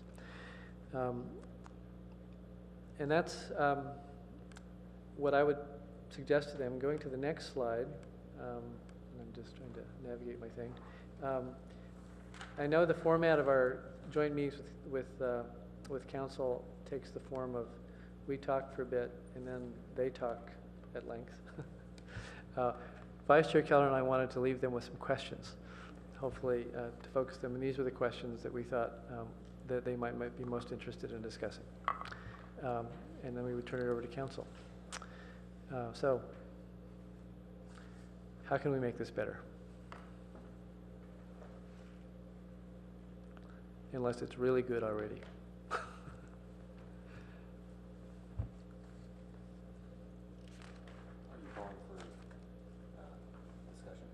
Yes, please, discussion. Maybe, who wants to go first? Commissioner King.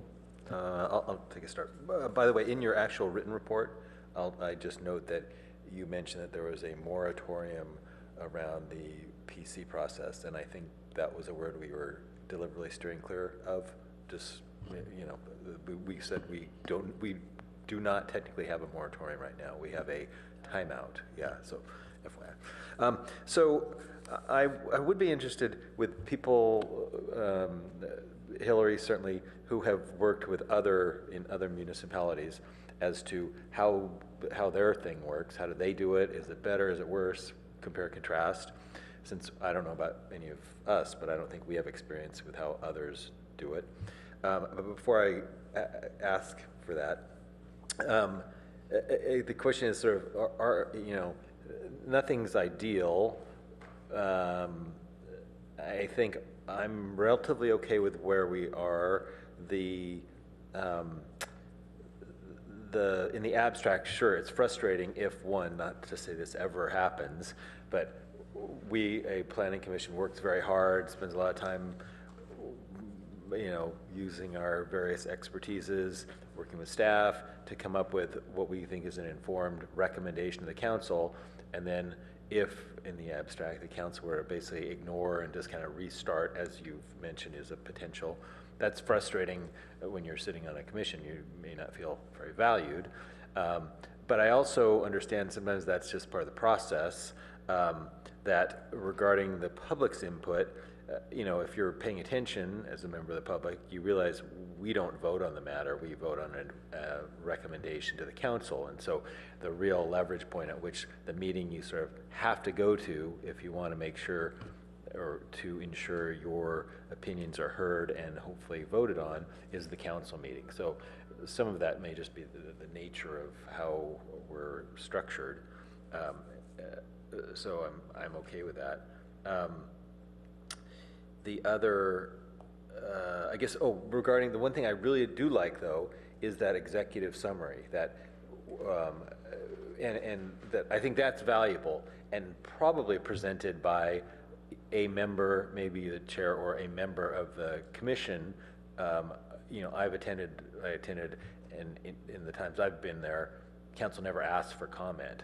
Maybe we would ask if they would just allow us to present orally the executive summary at those meetings so that we maybe at least feel our voices heard more, that the work we've done is actually presented at the meetings.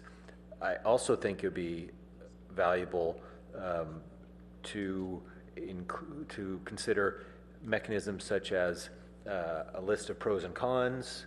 I'm not sure who would draft that, how that would get put into place, but I know I was on a board, nonprofit board before, and that we always tried to, with any motion, we always tried to include, so just for future reference, what were the pros and what were the cons, and in using that process, the goal was for us to all be thinking about, what are the pros and what are the cons, particularly with nonprofit boards. Oftentimes it's sort of all these unanimous votes, And so there's a sense, well, are we really fully vetting this? We really want to come up with some cons rather than somebody develops an idea, a motion, and then everyone just wants to kind of be all, yeah, we're all a team here, so that sounds great, let's just say yes. And sometimes I think that missed critical analysis. So, and then also to allow for a dissenting opinion, just as, you know, like with the Supreme Court cases, you'll not only get a decision, or in this, our case, a recommendation, but then you would allow someone, if they feel strongly, to write a dissenting opinion on why they do not agree with the majority decision. I think those are my points. Thank you for putting that together. I did want to ask Hillary if she would comment on what other cities do. Thank you, Commissioner King. You know, it's a little hard to compare other jurisdictions just because the purview of this commission is a little different than in other jurisdictions. Just the workload and the duties assigned to this commission differ, for example, quite a bit from the commission I worked with in my prior employment. So I'm sorry to dodge the question, but I mean, I think that's the honest answer. I would say that I think it's very usual for a commission to meet periodically with the legislative body in joint session, and this, I think, is a really engaging and important conversation to have because it's actually about the functioning of the commission. Normally those joint meetings are spent talking about an issue of the day, you know, and an issue that's going to be fully vetted separately at the commission and at the legislative body. So, you know, you're kind of like reliving something 3 times instead of twice. And I think this focus on operational issues and communication issues is really a great idea. So thank you. Then I would ask, how would you compare and contrast how the way they were set up and their planning commission worked versus how ours does here in our city? Well, the commissions that I'm used to working with have a much more defined role in current planning application review and approval. So the commission I've worked with in the past was, you know, routinely agendizing use permits for review and recommendation, and I would say, you know, 90% of their work was reviewing applications and recommending and actually approving them. And then it would only get to the legislative body on appeal. This commission really only makes recommendations and spends a lot of time on advanced planning and transportation issues and a very little time on reviewing current applications, in my experience in this last year. Thank you. That's interesting.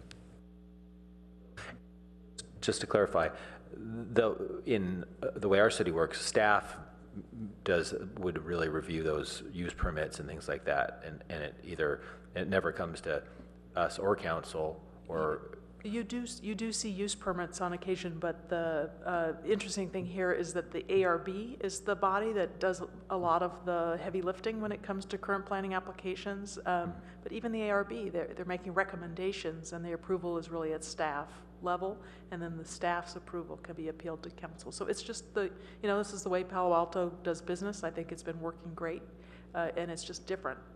In other communities, we'll slice it a little differently. Thank you. Commissioner Rosenblum. First, thanks for doing this. I think this is great. I've kind of been itching for this since joining, so I'm glad we're kicking this off. I think the questions for discussion are excellent, so I'm going to use those to start. I think that the first question of how to improve the PTC's process for making recommendations and the council's ability to rely on such work, I think you laid it out pretty well, which is memorialize what we actually said, but not as a verbatim transcript, but summarize, here's what this body, after deliberating for an hour, thought. They were unanimous in approving X, Y, or Z, and making it so that the council hopefully can be more streamlined and not have to both now read a transcript and the full staff report.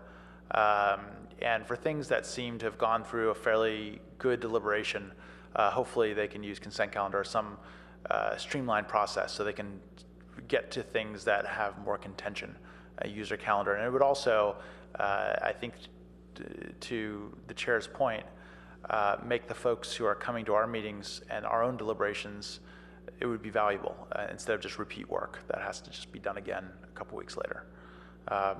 I can't think of anything else. I think that's kind of it on that particular item. I think that would smooth things quite a lot. I'm going to skip the next one and go to number 3, which is the ongoing role in completing the comprehensive plan update. So I completely agree with Vice Chair Keller. This is the PTC's mandate is driving the comp plan through to completion, I believe. The housing element is a good example of this. I believe that our process was first somewhat mechanical. Let's hit a filing deadline and identify sites that are compliant within certain zoning regulations, and then the real work's about to begin. I am still interested to see how that actually is going to work. The way I think the PTC should be deeply involved in helping draft and approve sections in a way that we were not for the housing element. And the difference of opinion I had on that was I think we have been kept up to date on the housing element. I would agree we haven't really had a strong hand in drafting key sections. That didn't worry me as much because I thought the process we were following was to first mathematically get the right sites, comment on new proposals, but that the real work is about to begin, which is really identify the sites and things that we're actually going to implement in the comp plan. And I don't know exactly how that's been done successfully in the past, but if the question is, what should the PTC's ongoing role be? I think that we would be the primary owners of the overall comp plan and overseers. Obviously, we're not the approval body, but a lot of the heavy lifting and sort of early stage would be done by us. And the final question, which is 4, are there better ways PTC engage the public? We've had a couple of rounds of discussion about tools that could be used. I am convinced that it is some form of online tool in addition to these in-person meetings plus video. And I'm also convinced that there's 2 parts to the online tool. One is promotion, letting people know what's going on, and the other is soliciting feedback, letting people give input. For promotion, this may be a very narrow view, but the tools that we're currently using, like nextdoor.com, I think work pretty well. The police department's using it. My neighborhood now knows what the police department is interested in. They solicit some feedback. It's not a good structured feedback tool, but it certainly gives people an outlet to say, should I be worried? Is this something I need to think about? Obviously, some government bodies are adopting these sorts of things to inform people something important is happening. I don't think that part of it should be that difficult, but I might be wrong on this as well. The part we had focused on in the past was the feedback tool. I am willing to work within the feedback tool the city has already licensed. I think that's fine. But in this case, someone from staff really has to embrace it and drive forward with us. But I think the PTC certainly, in terms of communications, I think the existing tools that are out there in the world work pretty well. It's just a matter of adopting it and using it. And I would turn to Cara to know if there's any legal barriers to announcing things through that kind of interface. On the collection back tools, I think it's a matter of staff time having to administer. But again, I'm fine with the tool as has been portrayed, the open town hall. I think it exists and can work. So in terms of 1, 3, and 4, 1, I completely agree with the recommendation as presented. 3, I think we should have primary role, but I'm not sure exactly what that means yet. I'd like to see a proposal how we get in there. 4, I think the tools exist. I'd like to see us start using a combination of probably 2 online tools, both for promotion and then collecting the feedback. Thanks. Hillary, did you want to respond? Well, just to respond to that last point about the online tools, I think we had talked about trying to identify a project that we would use as a test, kind of run a test of this idea.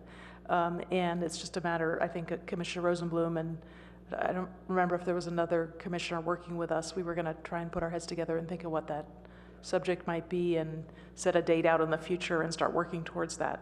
So I'd be happy to re-engage on that idea. Commissioner Gardias? Okay. Commissioner Tanaka? Okay, either way, it's fine. Okay. So yeah, thank you for putting this together. Actually, I've seen a lot of these letters to council and whatnot, and it's actually one of the best ones I've seen, so awesome work, thank you. And the reason why is I think it's just for the same reason staff mentioned, which is it's not talking about issues of the day that we'll talk about for 3 times, but it's actually trying to improve the overall process. So I think that's a really good step forward, so thank you for doing that.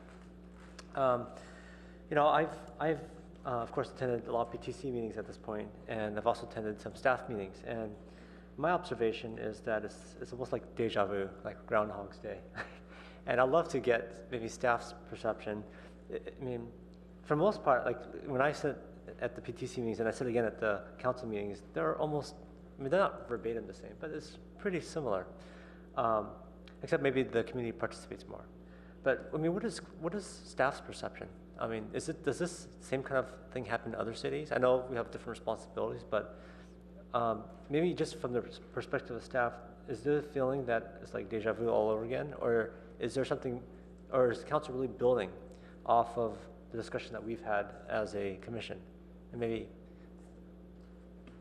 Well, I think that would be a great question to pose to the council in this discussion. I mean, I think that's what the chair is hoping to elicit, a meaningful conversation with the council about how your work in kind of pre-hearing and making recommendations on some really controversial and complex subjects can assist them in their decision-making and deliberation. So, I would ask that question on the 20th. Well, I think the problem with council is they're not sitting through our meetings necessarily, but staff is. So you see it twice. And so I was wondering, is it just I haven't sat through all council meetings either. I've only sat through a few.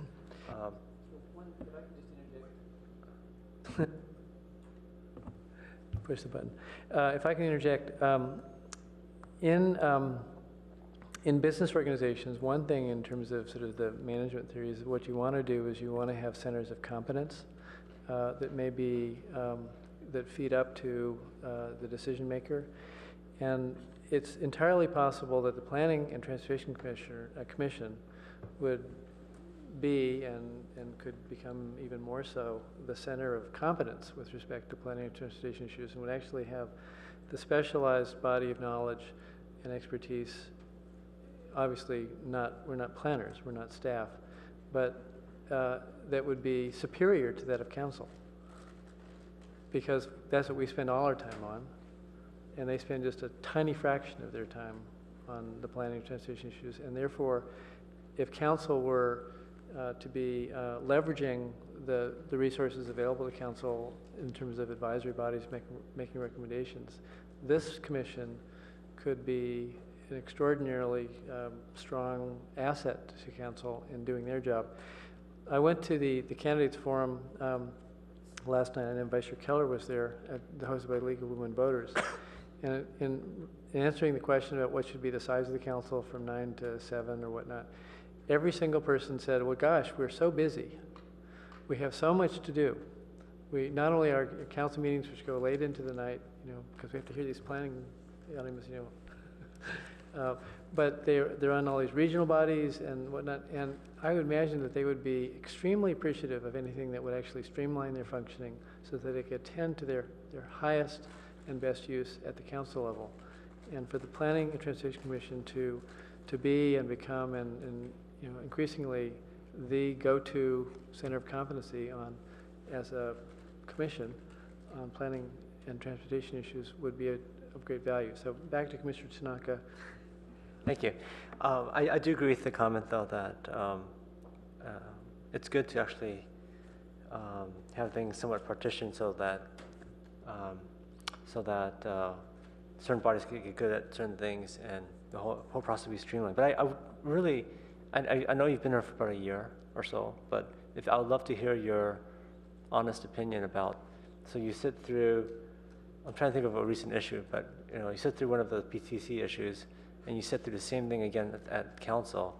And I mean, how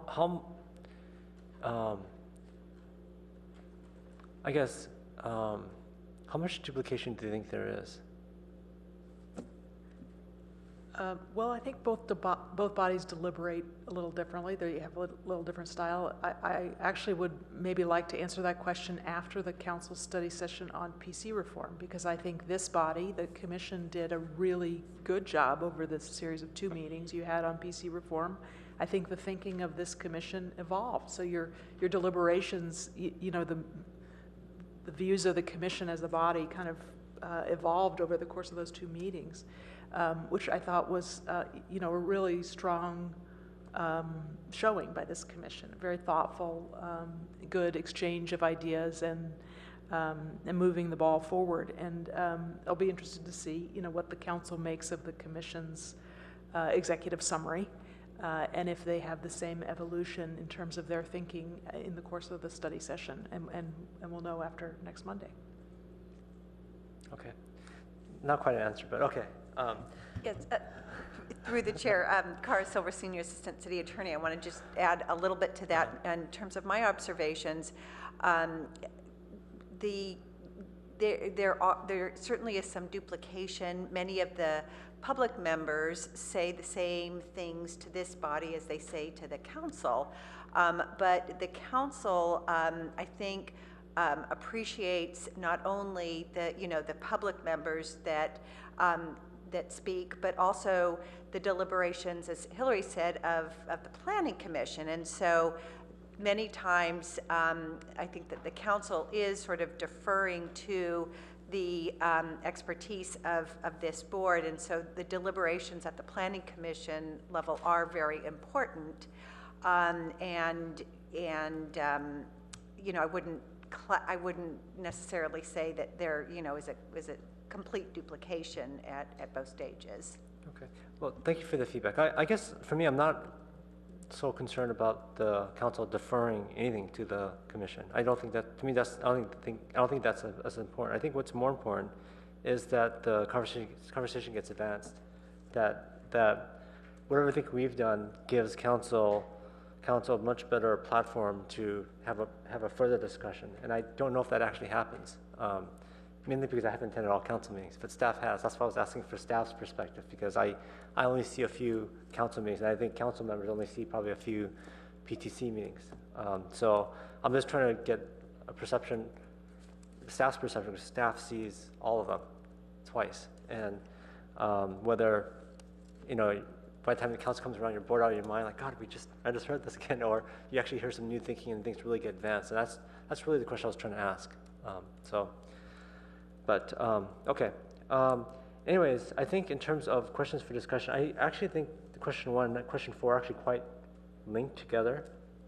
And because I think that, besides the deliberation we have, I think having community input, giving the public a chance to engage on topics at council, typically there's a very limited time, and with PTC we are focused just on this, so there's many more times for the public to engage and comment on topics. So I actually think number 1 gets better by number 4. So if we do number 4 better, which is engaging with the public better, I think that actually helps and informs number 1. And so I think, and something I've always said since I've been on the commission, that I think it's very important that we do number 4. But I think part of the issue is I think the public also perhaps sees that, well, okay, we'll just go to council meetings. And so I don't know if number 4 really happens as well as it should. But I think that's something which, I think if just that basic thing happens, I think overall, the city overall will be more streamlined. And I think council will be able to build off of because actually what happens now, I think we get a fraction of amount of public comments at our meetings than council does. I think that's indisputable. I don't think anyone's going to contest that. And as a result, while we certainly make a lot of deliberations ourselves, we don't have the same kind of input that council has. The council actually gets the bulk of the public input, and so I don't know if we could do as good of a job as council because of that, actually, right? If we could really fully deliberate things, because we don't get that engagement from the public, which is why I'm a big fan of, using whatever mechanisms necessary, especially online mechanisms, to really enable, to make it super easy for people to participate in these topics. So I personally believe that that's number 4 is the most important of these questions. But again, the way it's structured is, I think, and seems to be the trend, is that the public will just go to the council meetings, and I think that's the de facto what's happening right now, and thus we have, relatively few audience members. Anyways, enough rambling. Thank you. So in the spirit of engaging with the public, I would like to invite our lone supporter from public, Mr. Nielsen Buchanan. Is there anything you'd like to say to just from your personal perspective on how we might be more effective as a council, as a commission? And take as much time as you'd like. I appreciate the effort. I think the planning staff and the next council are sort of trying to figure out how we're going to manage the city. I'm sort of relieved to see on the front page of the Mercury that the bubble is about to burst and it'll solve all the problems. We don't have to worry about it. But that's the worst of all ways to run a city back into a downturn again. So I don't quite think that's happening yet, but people are certainly speculating about it. It wouldn't make these issues any easier in an economic downturn. I wish I knew the answer. I was intrigued with the House of Commons debate about the Mideast stuff. And there is the Prime Minister sitting in active discussion with the members of the Parliament, whoever they are, House of Commons. And he's giving a speech, and there's give and take.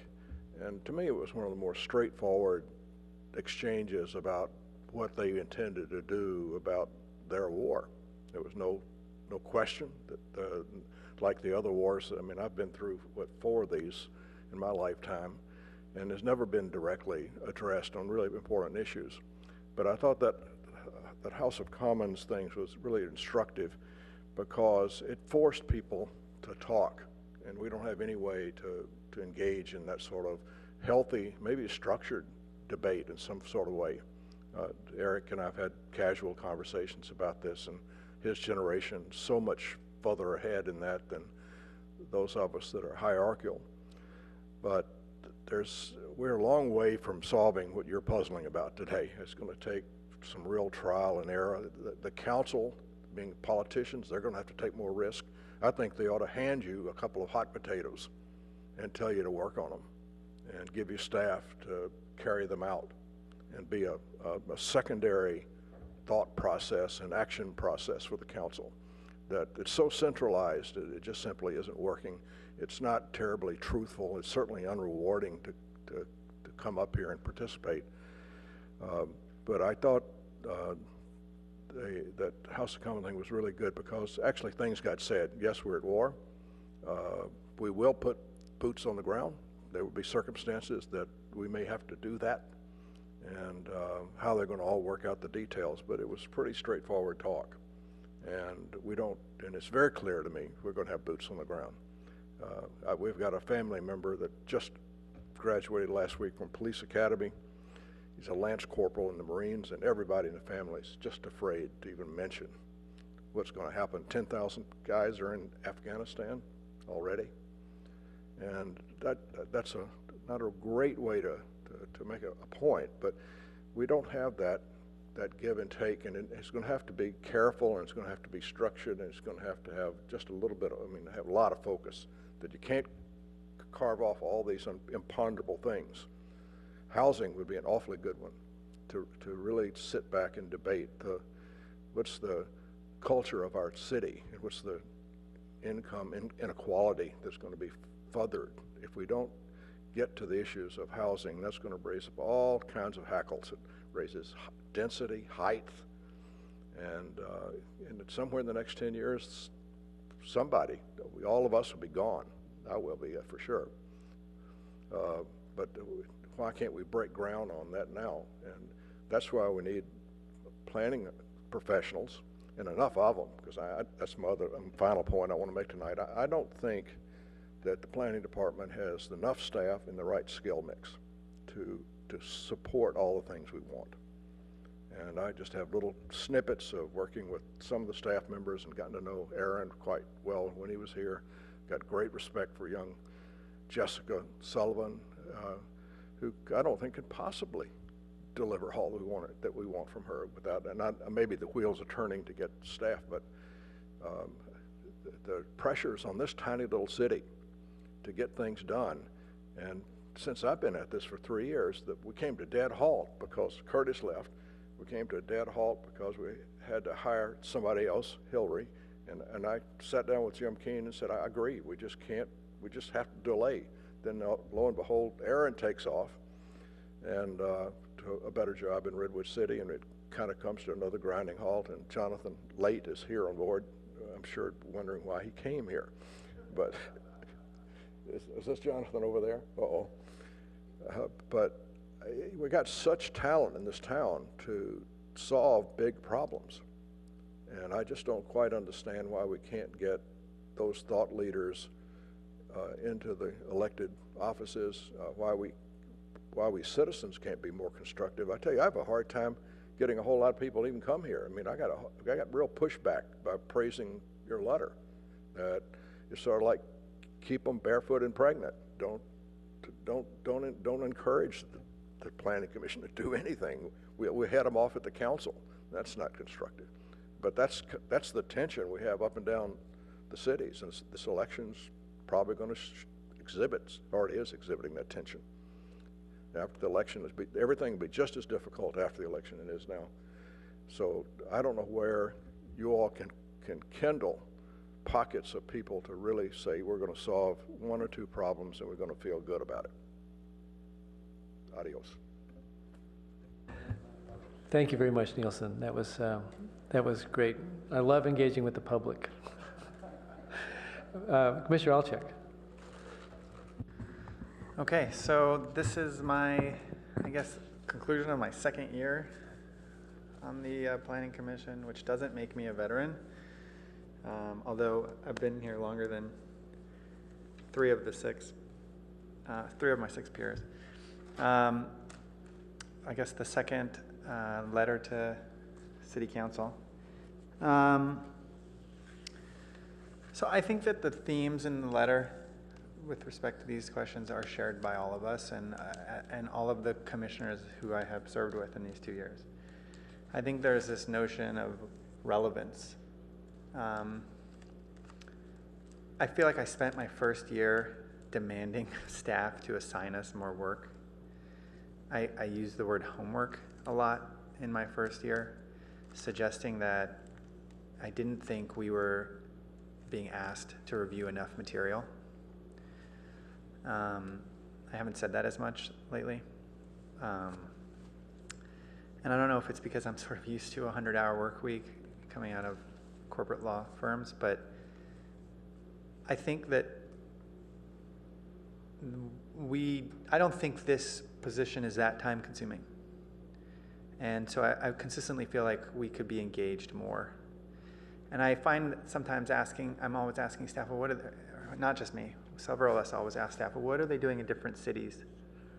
And I walk away sometimes thinking, like, why don't we, we should research this and present it to each other. And there should be a more informal process for our discussions so that we can present to each other over 10 or 15 minutes on topics when we feel like we have spent the time.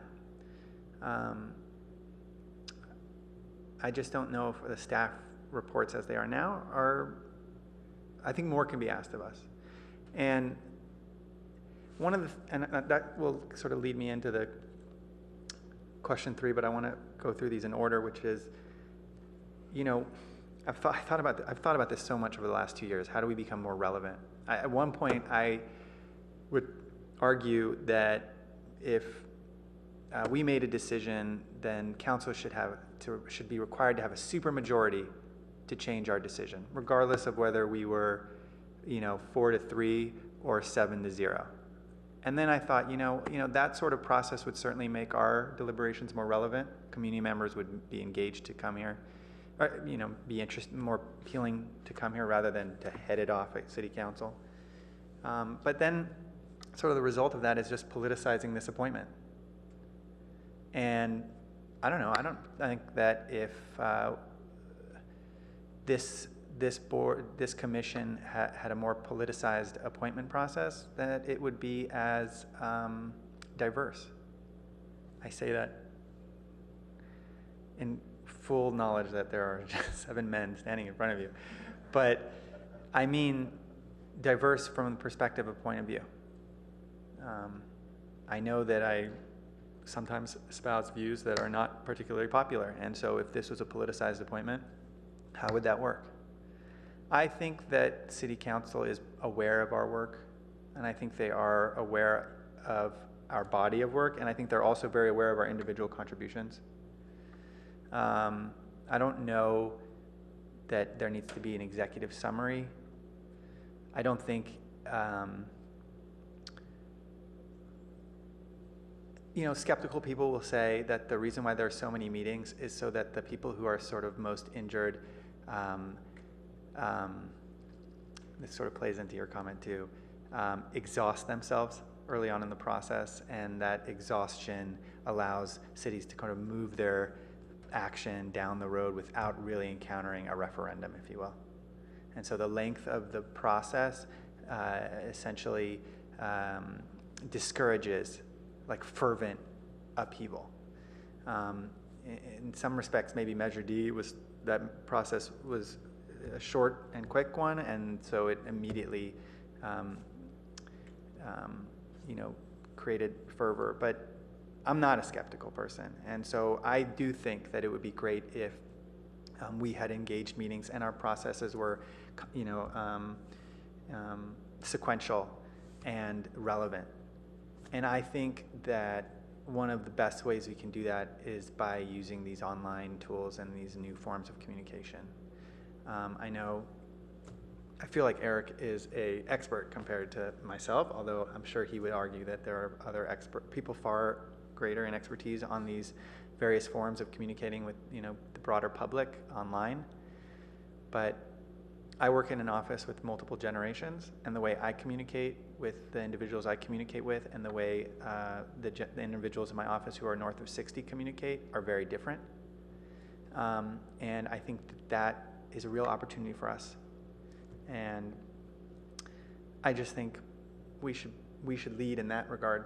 We should figure out which one of these tools we want to test and pilot and implement it and see, well, what would happen if we did create some sort of online interactive space where people could communicate without violating the Brown Act and be a part of our process. And then it's not really a question of how big a portion of the staff report our executive summary should be.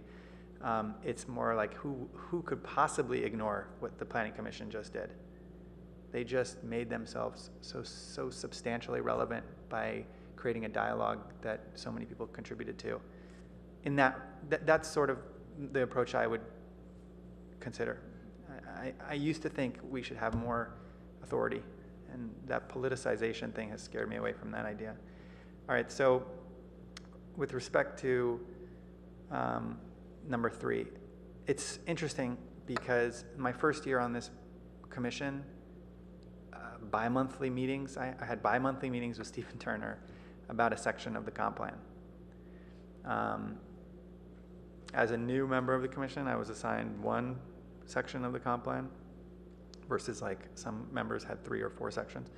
And it turns out my section the governance section is rather minuscule. But this year we've been sort of cut off from the whole thing. We haven't, at least from my perspective, I haven't had a meeting. We're not contributing to the drafting of it. And I get why we've made those contributions, but the next one is around the corner. And I don't see why we would take a break, considering how long this update took. So I sort of hope that we reinstate those meetings and begin that drafting process. And I'll take this opportunity to sort of remake my point. Give us more homework. I don't think there should be any commissioner working on any one of these sections that doesn't have 3 or 4 comp plans from cities that you respect the way they did, as without having those as homework. Okay, you want to work on our housing or on our governance section or on our open space or on whatever it is. Here are 5 open space sections from the following 5 cities that we think are instructive, that should give and read them. I really think that this commission is made up of very intelligent, dedicated individuals who are we're not tapped enough. I mean, anyways, okay, so, and then I think,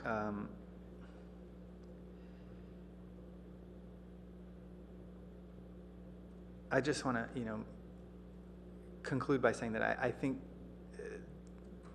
it doesn't need to be mentioned in this letter, but everybody's aware of sort of the political climate. And I think that everything about this city council race is related to sort of planning and development of our city. I think that's probably the issue that has sort of encouraged the most energy in terms of running for positions or encouraging individuals to not vote for certain candidates, et cetera. And I think that we're operating in that backdrop. And my hope for this city is that they don't look at that the representatives that run our city and the community doesn't consider staff as an adversary. I hope they consider them as a partner and as a potential thought leadership.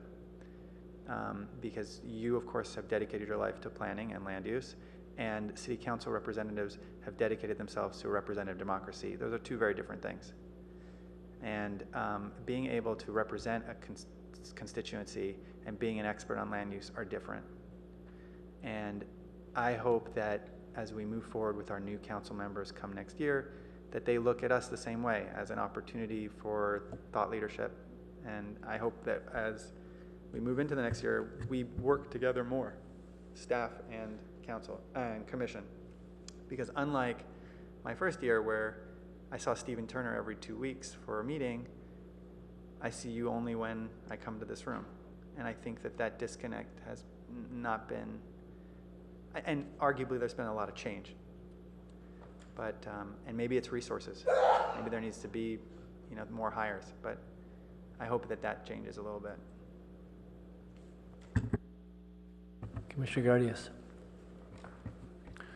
Thank you, Mr. Chairman.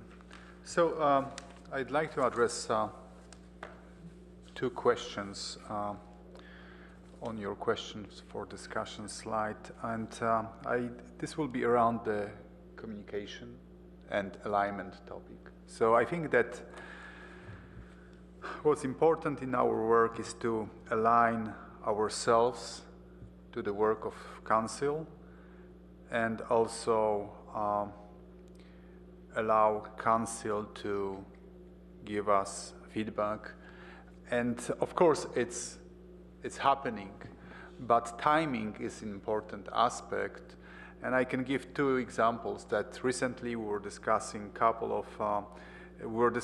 planned community zoning, and then there were 2 important items that would be in the gesture of the council to give us some feedback or provide guidance to, which was pretty much the public benefit disclosure. We talk about this, and I believe that majority of our team was voting for disclosing and quantifying public benefit. And the second was if I remember correctly, we decided that we would create an overlay of the intensive growth map for the town, where the planned community zoning would be allowed.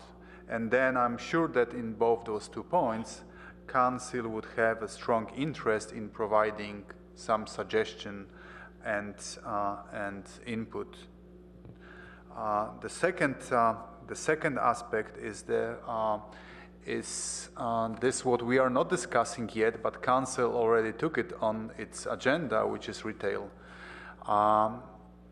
we should be concerned about retail because there are some changes in our town going on, and I heard some of our colleagues, and I know that they are concerned, but as council recently decided to take it on its agenda, we should be also taking action and just putting retail on our radar screen by creating a special study session how this may be addressed or improved.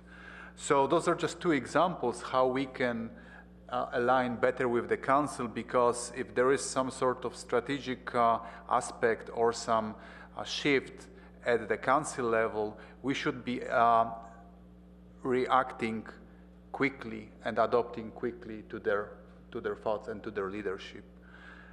So from this perspective, there should be some sort of mechanism from us reaching to the council to get some input on critical aspects like the planned community zoning, or some signal from the council that would be coming to our commission that certain items are being elevated and we should be also taking action on those. So that's my thought about this, these two items. How shall we be doing this? It may be some very brief ask for recommendation that we would be providing to the council in writing and asking about their guidance on that very specific topic. So we're not going to hold us up on certain decisions or discussions. And also we may ask council to just provide us with some sort of laundry or of the most important items that they think of that would be pertinent for our commission. So that's in regards to those first 2 points. Just a quick comment about this, what my colleague just said a moment ago. I think that this is a great idea.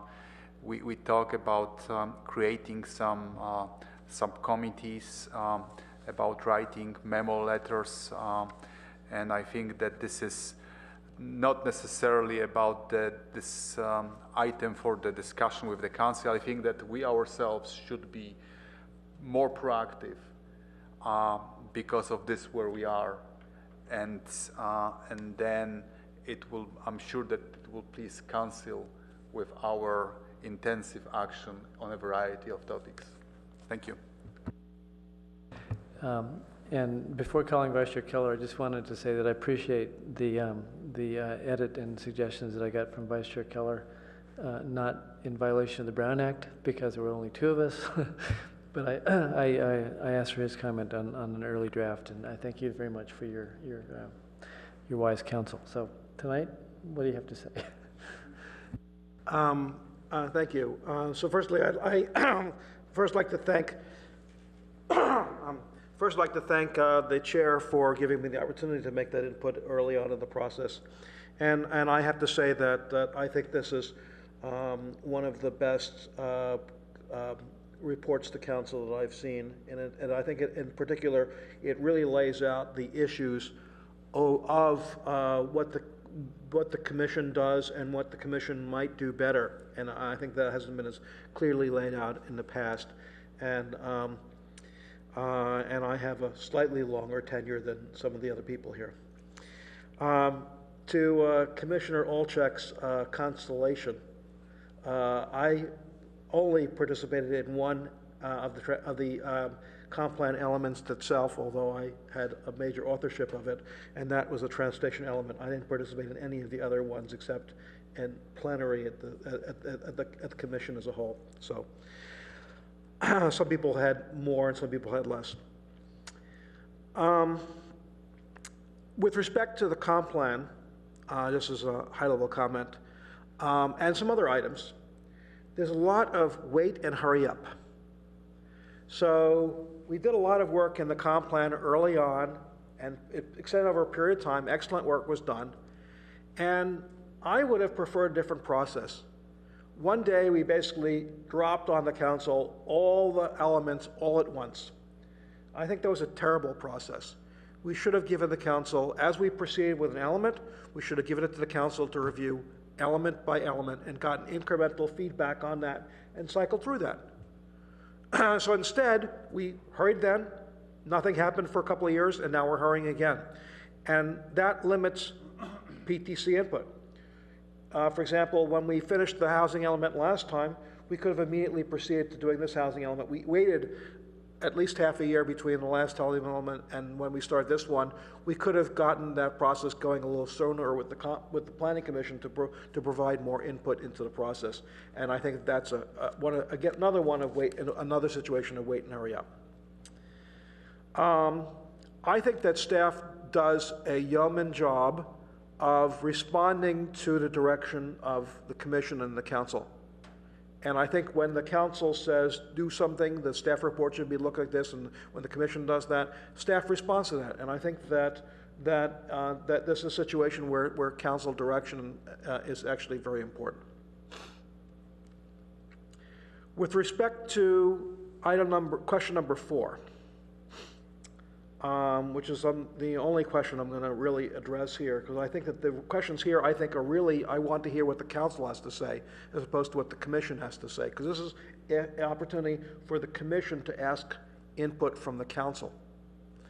But first time I saw this question written down, are there better ways for the PTC to engage with the public?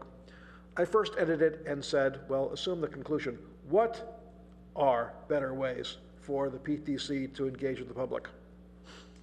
And then, as I was listening to people speak, I edited that again and said, how can the PTC better engage with the public? Which is simpler and actually more direct. So going in that direction, it seems to me that there's a discussion about electronic interaction with the public. And we have a wonderful opportunity with the pause in the Palo Alto process to actually do something to advance the our Palo Alto process. I don't mean Palo Alto, the pause in our Palo Alto process. We have a wonderful opportunity to use a study session of the commission to vet the 4 alternatives again and tee that up for an online discussion where people in the public can refine and give input into each of the 4 alternatives and how they might be modified. And it seems to me that that is a sufficiently meaty issue that can engage the public.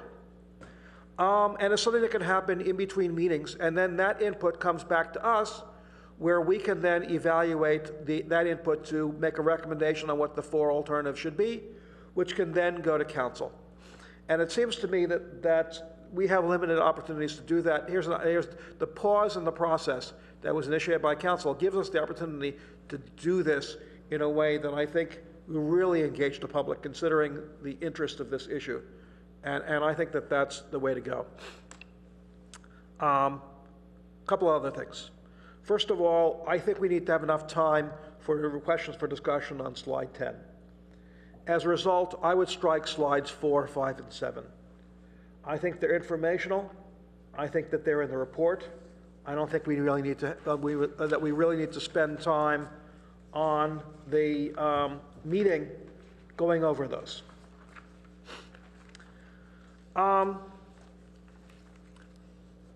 The role of the Planning Commission has evolved in the time that I've been on the Commission. When I was first on the Commission, and there was a representative of the Commission to the council meeting, before the arrangement in here was reconfigured for staff, the Commission member would actually sit at the same table as the city clerk, on the other side of the table with the city clerk, during the meeting. And the Commission member would always be called to speak in the council meeting and always give a summary of the meeting. And now the Commission members are rarely called up and they don't participate in that way. And there were situations in which I noticed there was an interesting discussion that came up in the Planning Commission that was useful to bring up during the council discussion, not during the motion stuff, but a clarifying thing, and I raised my hand and I made a comment, and I think that helped the process along. And I'm not saying we should repeat that, but that was much more level of engagement compared to now, where we sit in the audience, we essentially take notes if we wish to, we read stuff, and occasionally we speak to the council. And so I think that the idea of having an executive summary written for the council that will basically bring our stuff together as the chair, Michael, has proposed, I think is an excellent way of re-engaging the council in what we're doing. And perhaps that should be presented by a member of the commission, but at least having it as part of this, prepared, given separately or as part of the staff report, to me is a way of re-engaging that importantly. Finally, there was a dramatic event that happened a number of years ago that undercut the role of the Planning Commission. And that was the Alma Plaza project, now called Alma Village. The Planning Commission turned down that project. We rejected that PC. We thought it was a lousy idea. What happened is it didn't matter, because at that time the developer had been talking to the council members and counting votes. And so it didn't matter what happened at the commission. And a few things have changed since then, since now ex parte communications with the commission, with the council, are not supposed to happen before a PTC action. But now there's a process of pre-studies, of pre-study sessions, sort of previews of PC items. And so that allows for further discussion from the council, which in some sense undercuts the input that we provide. So I think when the public realizes that the council is the only people who make a decision, and that our deliberation happens sandwiched in between discussions with the council, when our considerations are essentially sidestepped because the public feels that they're going to derail things, they can only make changes at the council level or derail things at the council level, or when developers feel they can talk to council and ignore whatever we say. When we don't even have a way of making PC recommendations, even if and have that followed through, it makes our process more irrelevant. So I think we need to think not only about the issue of what council could do to make us more relevant, but also how our policies and procedures of the commission and how the ordinance work to make ourselves more relevant. And that's why, in terms of the PC ordinance in particular, the idea that when we initiate, we can make recommendations that are tracked is a way of making our deliberations in that process early on much more relevant. And I think that's one of the reasons I was doing that. Thank you. Well, I'm going to, I've taken notes on everybody's input, and thank you very much for all of this. I think it's extremely helpful, and I'm going to consider what changes would be made, if any, to the report before it gets finalized for the council packet. And I think if not deleting the slides 4, 5, and 7, I certainly would skip them in any time that I would have in the presentation. One question I have on question 4, where Vice Chair Keller suggested, how can the PTC better engage with the public? I'm wondering if maybe the question is, how can the public better engage with the city regarding land use, development, and transportation? So, I mean, it's, I'm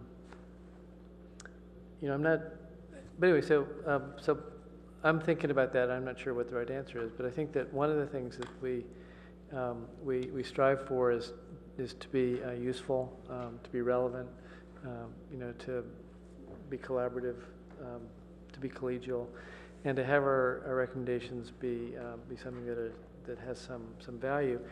And I really value in particular the historical perspective of Vice Chair Keller, that there seems to have been, over time, some changes in which the city has strayed from the charter documents, from the ordinance establishing the commission, and I don't think that we're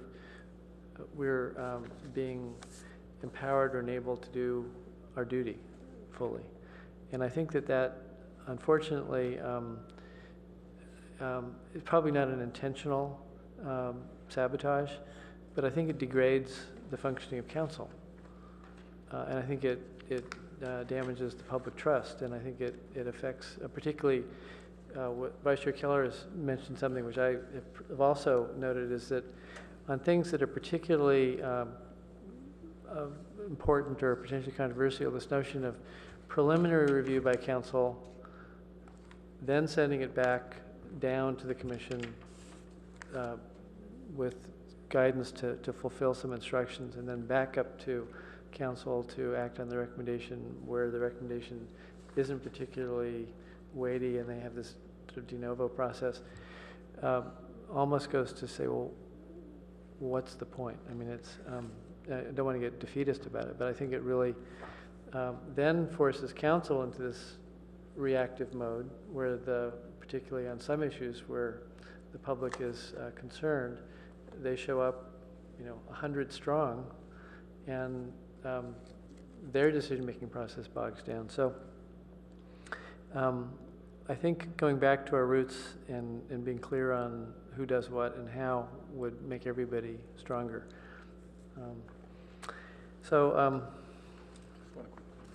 Commissioner Gardias. Just a quick editorial comment, right? Nothing of a great substance, but as you heard me, Mr. Chairman, talking at various meetings, right? I am a proponent of a mobility aspect, and then if we can just add to slide number 6, where we have traffic and parking / mobility, I think that's the way of addressing the population transportation needs and some other aspects. Thank you. Okay, let's conclude this item. Do we have minutes to approve? No. We have a tentative agenda listing, which you have places. The next meeting is on October 20th, and then we have tentative agenda topics throughout the remainder of the year. Probably no need to discuss that now. Is there, Vice Chair Keller? Yes, I thought people might be interested to know that Silicon Valley participated in, including Palo Alto, participated in a electric vehicle rally and parade on September 20th, and we got the world record for the largest number of electric vehicles in a parade, so that's an acknowledgement.